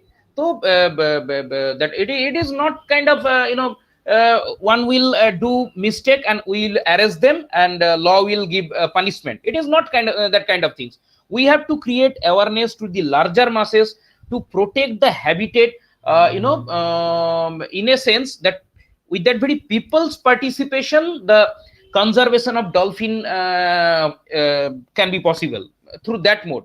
For that, what we have did, awareness creation among the local fishermen through river patrolling. I did that. Yeah, next slide. Yeah, I have aware them regarding the penal provision to the people by inserting permanent board or signages in that very villages. Though it is in vernacular, I am telling the what it is written here. I have that means communicated the message through signages or by inserting permanent board that the dolphins, they are the friends of us. They are like us.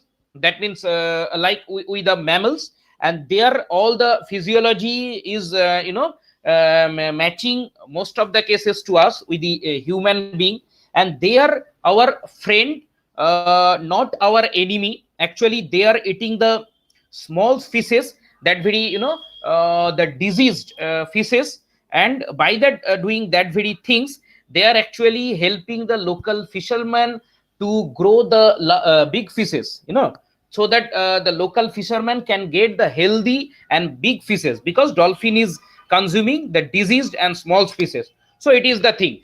So dolphin is actually helping to grow the fishes, and it is directly helping the fishermen. That message I have communicated to them. And what the penal provision I have communicated, that if we will kill dolphin, so there is a provision in India Wildlife Protection Act. You have to that means you will be behind the bar for a terms maximum for 7 years, and you have to give monetary fine of rupees 25,000, 50,000 or beyond that. So that things I have communicated by inserting permanent board. So it is also one kind of mode of communication. And also that means after that we are getting positive feedback. Till date there is no that kind of things, and people are becoming dolphin mitra. Yeah, next slide. Yeah. So after that we have used that very Bon Mahotsav in our district Bon Mahotsav platform for awareness creation. Our the senior officers, I have invited them.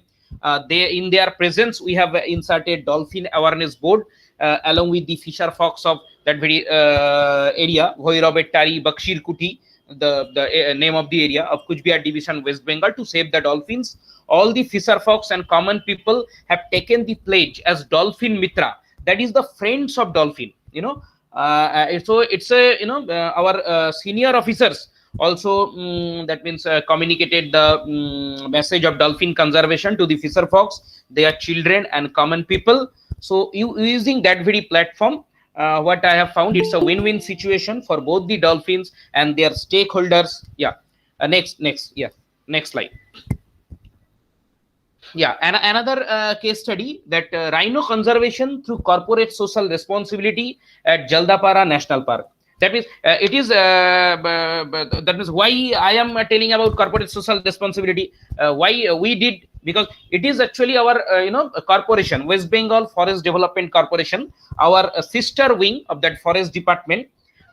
We have approached them for the bench, desks, chairs for that very schools. Yeah. Who applied to us, that means we to the territorial division. Yeah. So when we have approached the West Bengal Forest Development Corporation, they from their CSR funding provided at us that very benches, that very desk and that kind of things. So that again we have provided to the schools in the forest fin villages, who awareness kind of thing to save the and protect the wild animals. Yeah, it is actually reported in a Science Reporter. It is available there, and it is also a success story, that with that very CSR activity, but using that very platform, we have created mass awareness, and we have got advantage in the protection of rhino by the cooperation of local people, local forest protection committee members, and the school children. Yeah, next slide. That awareness, yeah, you are seeing that awareness creation with the CSR platform.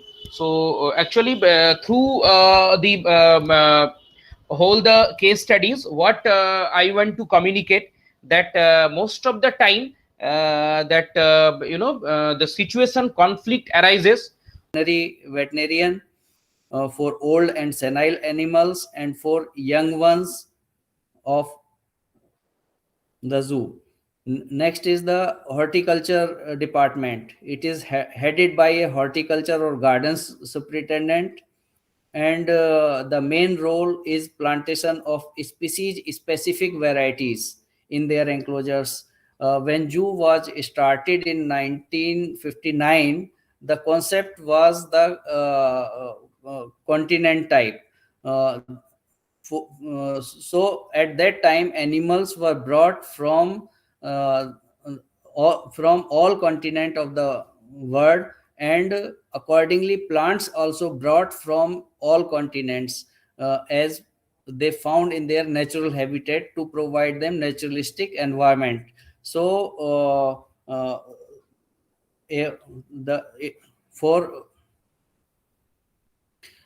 this section works for maintaining habitat of the animal enclosures. Next is the security department. Security department is headed by a security supervisor. The main role is security of visitors of the zoo and security of the zoo animals. They prevent the entry of stray dogs or other animals from outside of the zoological park. Next is the sanitary section or sanitary department. It is headed by a sanitary inspector. Work is cleaning of roads, parks, and cleaning of ponds and moats. The work is also spray of medicines during outbreaks and also for prevention of disease, maintaining footpath, and disposal of dead animals. Next is maintenance department. It is headed by a civil engineer or works in charge. The main work is maintenance of cages to prevent any escape of animal, disinfection of cages by flame burning at regular interval, and maintenance of transportation cages and signages of the zoo. And last one is uh, administrative department. It is basically for welfare activities of the staff, maintaining visitor entries and maintaining rules and regulations in a zoo. So next we will discuss how a zoo works. Basically, working of the zoo is depend on the zookeepers. How good is a zookeeper? It will reflect on the animals. And zookeeper record many type of activities in many kind of registers. There is a keeper diary in which a beat keeper record the number of animals and all related activities to the animals. Second is the beat register. In this beat register, a keeper records all information of the animals, of this their birth, death, consumption of food, their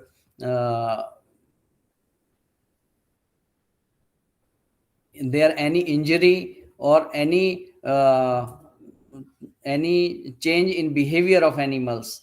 And this beat register is also signed by all supervisors, biologists, veterinarian, and in charge of the animal section. And one register also is maintenance register.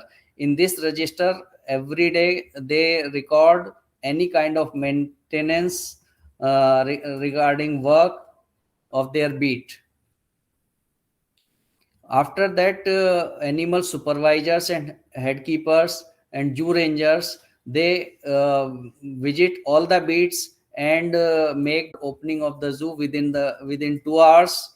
And the main responsibilities of these supervisors is about animal transfer and providing ration as per their diet chart. Next is the biologist. They record everyday behavior observation and do all recording of transfer of animals, births, deaths, and all enclosure enrichment activities. Next is veterinary treatment, supplements, vaccination, and postmortem of dead animals. And they visit all animals of the zoo every day. These are the roles of National Zoological Park. In a zoo we have a lot of species. We say that at NZP we have 91 species, but all are not a part of conservation breeding. Only endangered species comes under the conservation breeding program. This program was started by the Central Zoo Authority in 2010 for few selected species. Next is conservation education, and zoo also provide green space, or you may say that lung of the city. So first we discuss about the conservation breeding program.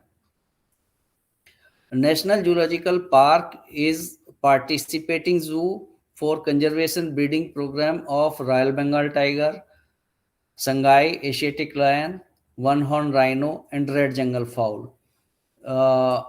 As per conservation breeding programs, the participating zoos are the zoos who have a very good facility for keeping these endangered species and participated very well during past, and having a viable population of these species. And in future, they may release few specimens if there is a need in wild through the collaboration with the coordinating zoos. And coordinating zoos are the zoos which are close to the natural habitat of a species. For example, in case of rhino, Guwahati Zoo is acting as a coordinating zoo, and other zoos which having a good population of rhino and played an important role in the conservation of rhino in captivity are acting as a participating zoo. In participating category for rhino, there are 3 zoos in the country. These are done in excellent manner.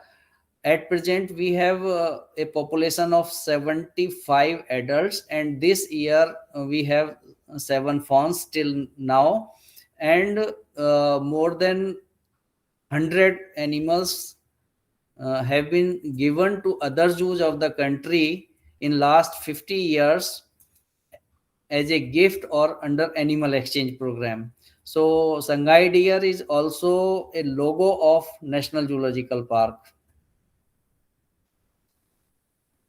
Next role is of the zoo is conservation education. Under conservation education, zoo conducts workshops, webinars, competition, social media platforms, awareness campaign, keepers talk, tours, nature walks, cleanliness drive, conferences, expert talk, and training programs. For keeping animals at daily like situation, we have to do weather arrangements also. In wild, animals lives in their natural habitat, but in a zoo we have to do some arrangements for winter. Just right now we are doing the winter arrangements, and these arrangements may be dietary and other various structural arrangements. In case of dietary, we increase the meat of all carnivores by 20% for each animal, increase the quantity of fish for migratory stock, supplementation of their food, uh, chicks for raptors, amla green given to all herbivores irrespective to their body weight at the rate of 50 gram per animal, just as a immunity booster. Zaggery for all goats, bears, and sugarcane for elephants, peas green for birds, chiku and beetroot for primates and bears, bread for bears and primates, and paddy straw for herbivores. This paddy straw we provide as a bedding for all herbivores, and a part of this they consume at night during winters. And for carnivores, we provide wooden platform, we provide hessian cloths on the ground in case of reptiles, sand for basking in reptiles, and heaters and blowers for lions, tigers, primates. So this type of arrangement we make for saving these animals.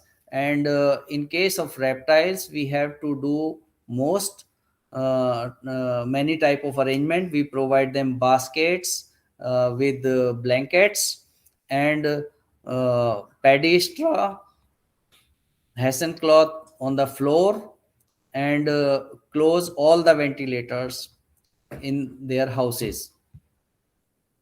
In summer, we do some dietary arrangement. Basically, we make arrangement for winters, and if we reduce or increase quantity, it is for summer. Chicks issued for reptiles during summer. In winter, they go for hibernation. So we reduced these quantity. Bale fruit as provided to bears and primates as a coolant, melon, watermelon, and bread is replaced by rice during the summer season. Other arrangement during summer, we provide vello pools, sprinklers, additional water pots, fans, and coolers. And in rainy season, the diet regime remains more or less same, and but maybe reduced in quantity. And other arrangements are operation of pumps that most of the fans uh, taken place during this season, and there are chances of drowning. So pruning of trees, that if there is any tree fall, animal may escape, and proper ventilation to be kept during this rainy season. So one thing I also would like to share, that when this zoo was formed, this was the first moated zoo of the country, particular not of country in Asia, and water comes directly at that time from Yamuna and enters in one moat. You say that in a first water channel, and move throughout the zoo and goes out of the zoo. So there for watering the plants. So most of the moats nowadays are kept dry, and only few moats have water. Either animal is water loving, or there is a chance that without water animal may escape. We also do the enrichment work. It is our daily routine work for and we do all 5 type of enrichment activities. These are few materials.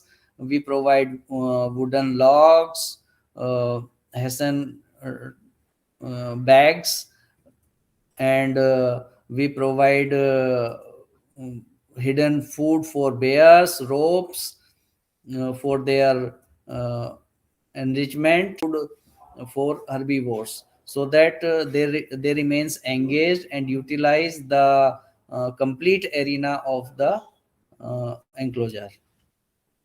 These are some pictures of enrichment activities. We provide this hanging food for even elephants also, and this is a feeder in which we provide some food, and they move this drum, and if and food comes out, so their animals remains busy. And in case of bears, we provide such kind of wooden structures, and also hide the food, and also provide frozen fruits also.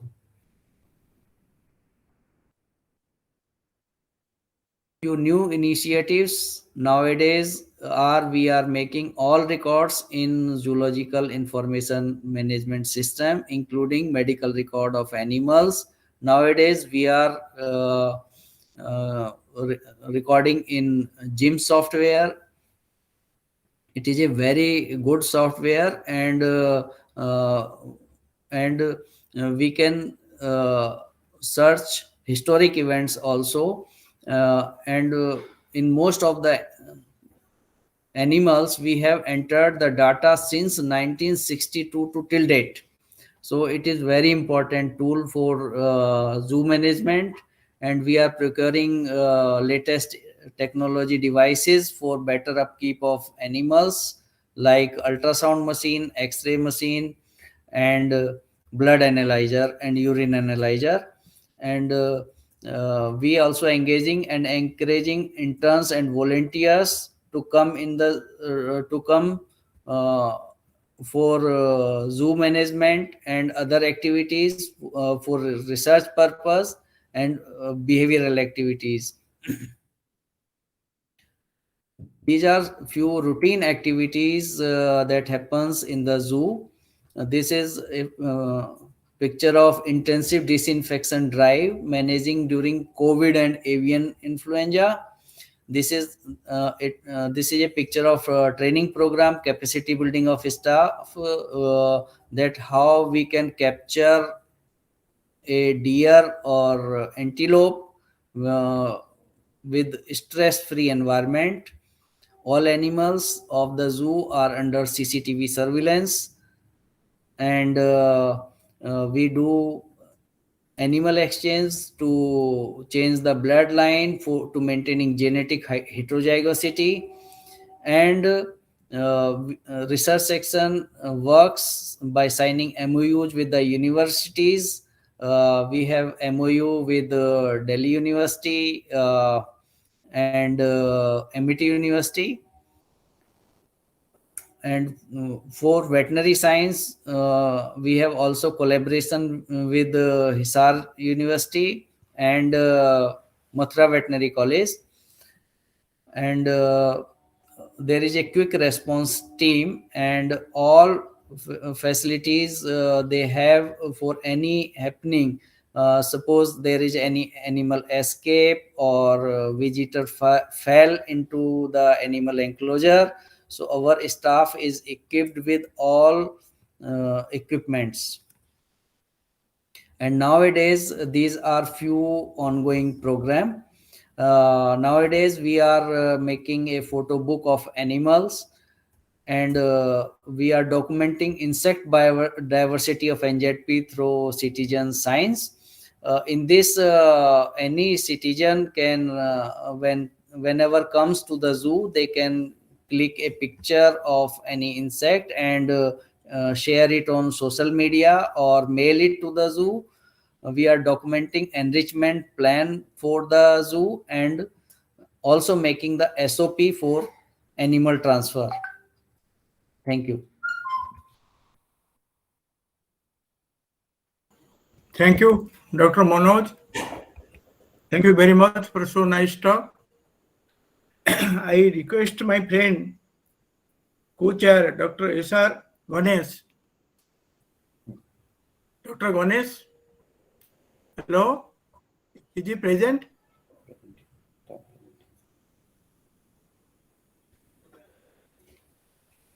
No. I think Dr. Ganesh, S.R. Ganesh. Dr. Skand Misra ji, is there S.R. Ganesh? नहीं, मैंने inform किया था, शायद वो है नहीं sir. Okay. Probably Sudhakar Saab, he's not present. Okay, thank you, Dr. Misra. Anyhow, now the session is open for any discussion. And okay. A question from one Manoj to another Manoj. Yes, very good. Manoj ji एक बात बताइए कि Covid pandemic के दौरान क्या आपके जू की तरफ से कोई खास माने व्यवस्थाएं की गई थी, both in terms of the exhibits and the visitors?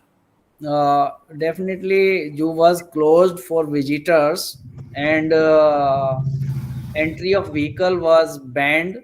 All staff which was coming from outside of the zoo, they use sanitizers at the main gate, and there was spray of Viricon S antiviral medicine, and more emphasis on ये flame sanitization क्या होता है? Sir, in case of particularly carnivores, these all iron structures sanitized by a flame, that welding machine flame. So by this way, we can sanitize more effectively these structures, and it kills all bacteria and viruses because it heats up the all animal house. Thank you, sir. बहुत बहुत धन्यवाद. Thank you, जी. बहुत बहुत धन्यवाद. Very nice presentation. Thank you, sir. Any question from my friends?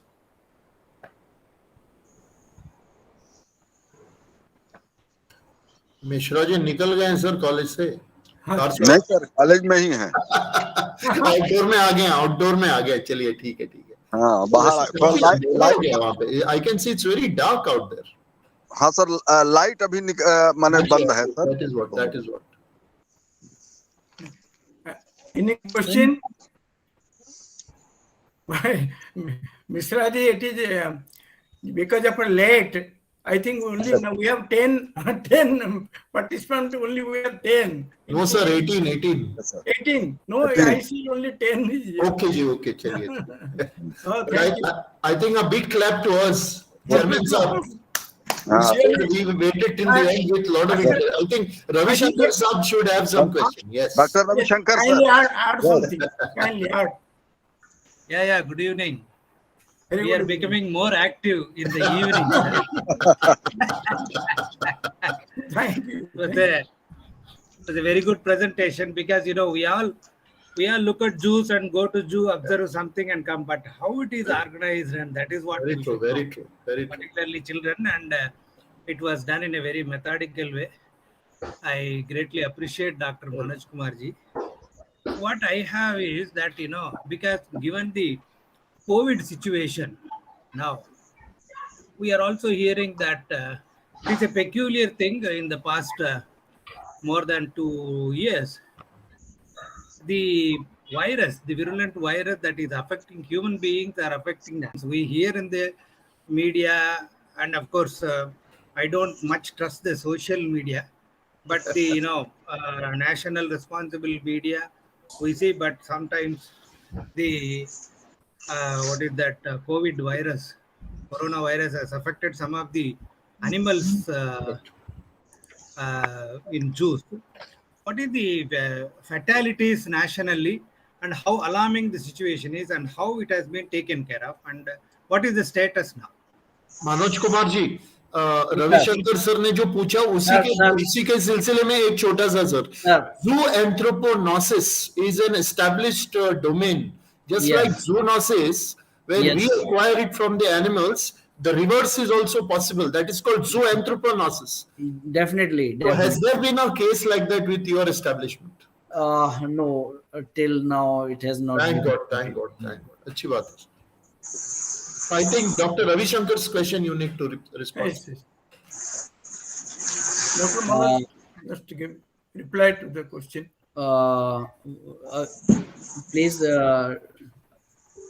tell again. What is the status of COVID acquired by zoo animals? That is what he asked. No, in Delhi Zoo there was no case of COVID, and in many zoos like in Hyderabad there was some infection to lions, among lions, but only in the felines only, not in primates. It is a good situation that only Thank you. Thank you, sir. Thank you, sir. Any more question? Okay. Thank you, Dr. Manoj. Thank you, sir. Thank you, sir. Only one thing, since I am a researcher on crocodiles, sir, especially reptiles, I have been associated with the Nandankanan Zoo, sir, and study on the particularly gharial, captive breeding of gharials. Yes. And the zoo veterinarian, very knowledgeable Dr. Ellen Acharya. You must have heard his name, and he did lot of work and published lot of papers. And we, for 15 years data, we published one paper on captive breeding of gharials. You know the history. There is no breeding facility. We got from FAO NDP. We got a male from Frankfurt Zoo for breeding, and on loan basis. And that the FAO expert Dr. Bostad was there. He arranged it, and it was successful in 80. and breeding the first time anywhere in the world that the captive breeding was in Nandana. And in 15 years later, we observed that not all the females, 5 females were there, 1 male was there, and they don't breed annually.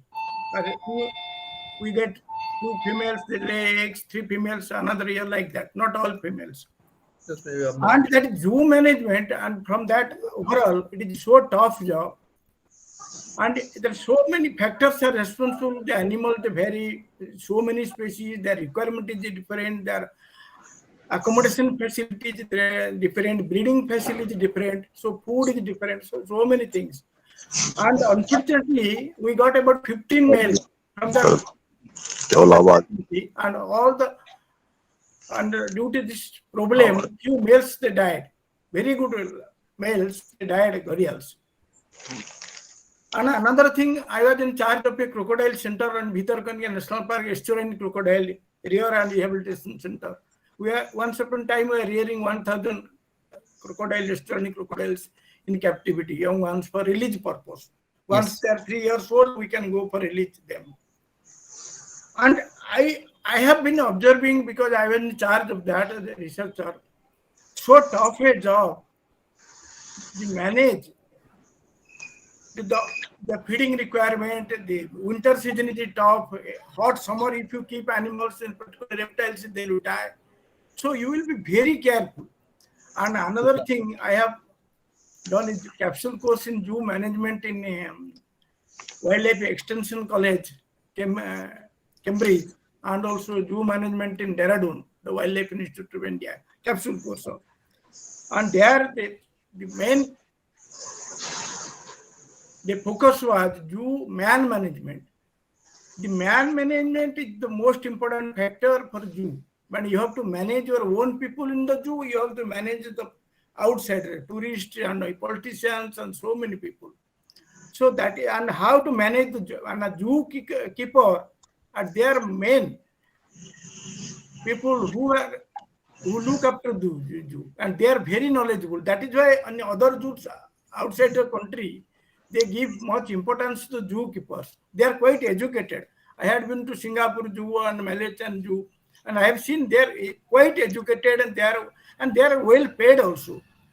And I have seen that for the sanitation is good, and for the personal hygiene also they are maintaining nicely. Medical facilities are provided. Insurance is there to the zookeepers. Even a van is there. Ambulance is waiting for any mishap. So that is the thing. So thanks, Manoj. I have Sir, I have visited your zoo, and your gharial enclosure is very good. It is very deep also, and I think and I think due to the depth of that particular enclosure, they bred very well, because very few zoos have such deep kind of enclosures. And in case of foreign zoos and a zoo of any nation, basically it reflects the condition of that particular nation. So accordingly, our zoos reflects our nationalism, that in what type of country we are living, and our zoos are also nowadays improving, and I hope so that slowly and slowly they will improve. And we also do such type of animal training programs. Nowadays we are keeping our animals untrained, as wild as possible, because sometimes we may release them into the wild. But in case of exotic species also, we are not doing any training program. Those species will never go into the wild or anywhere. They are mainly for display purpose. And Indian zoos are also improving slowly and slowly. Thank you, sir. So your zoo, Delhi Zoo is a leading zoo, and it is in the country's capital. So you have also many facilities, also the problems. So I have few years back I visited the zoo. Now it has must have enriched, And thank you, Manoj, for your nice talk. And thanks I all my friends. Though it is late, so all have participated. Many, many thanks to you. Good And night, thank you. Karsab. Good night. Thank you, sir. Good night. Thank you, Dr. Thank you, Mishra. sir. Thank you, sir. Good night, Harishankar sir. We'll meet tomorrow. Bye. Good night. See you tomorrow. हाँ, धन्यवाद sir. Chairperson Sudhakar car sir, eminent speaker Dr. Manoj, biologist the Rahiju, for a nice talk in this webinar। जो है हमको वादा किया था और पूरा हुआ, डॉक्टर मनोज ने पूरा किया इसमें। Thank you sir. Sure sir. किया था कि मैडम दिल्ली जू का जरूर होना चाहिए, लीडिंग जू है, तो उन्होंने पूरा किया। हमारा धन्यवाद उनको पहुंचाए। और साथ ही हमारे जो नाइट वॉचमैन के रूप में क्रिकेट में होता है जैसे, वैसे Ravishankar sir, Manoj sir, Utkarsha madam और अपने आरपी जोशी सर, तो A to Z, और नहीं तो कम से कम ये लास्ट इनिंग तो जरूर रहती है। तो सबको धन्यवाद। साथ ही और थोड़ा लेट जाता है प्रोग्राम जरूर, लेकिन क्या होता है कि समय की बात तो रहती है, लेकिन कहीं सुनने की भी लालसा रहती है। तो हम नहीं पाते हैं कि ज्यादा से ज्यादा लोगों को। और साथ ही ये प्रोग्राम जो है हमने 4 दिन से लेकर के और 8 दिन तक किया। लगता है 8 दिन के बाद भी पूरा नहीं हो पाएगा, 9वां दिन भी आएगा। तो उसमें जो है क्या हुआ कि जब कोई हमको बोलने के लिए करता है कि हम सर हम भी कर सकते हैं, तो हम लगा ये संख्या हमारी 36 से, और इस समय तो और आगे भी चर्चा हुई है। जैसे अभी तो सुधाकर सर ने कहा कि वो क्रोकोडाइल पर है, तो हमारी मंशा है कि हम आगे उन, तो हो सकता है कि हम अगले सीरीज में हम 3 सीरीज थी हमारी ये प्रपोज, लेकिन अब हमारी लालसा है कि कुछ एक सप्लीमेंट्री सीरीज और करके और कुछ टॉक और कराए हम। कई लोगों से चर्चा हुई जो अभी हमारे चेयरपर्सन रहे प्रोग्राम में, तो चर्चा हुई है। आज जैसे गहलोत साहब चेयरपर्सन थे, और भी जो लोग हैं उनने भी इच्छा जाहिर की है। और क्योंकि जो लोग विषय के जानकार हैं, जब इस तरह की के कार्यक्रम चलते हैं तो उनमें भी उत्साह जगता है और वो लोग बताते हैं। तो निश्चित रूप से आप सबका सहयोग ही जो है हमारी सफलता की मेन बात है, मुख्य बात है।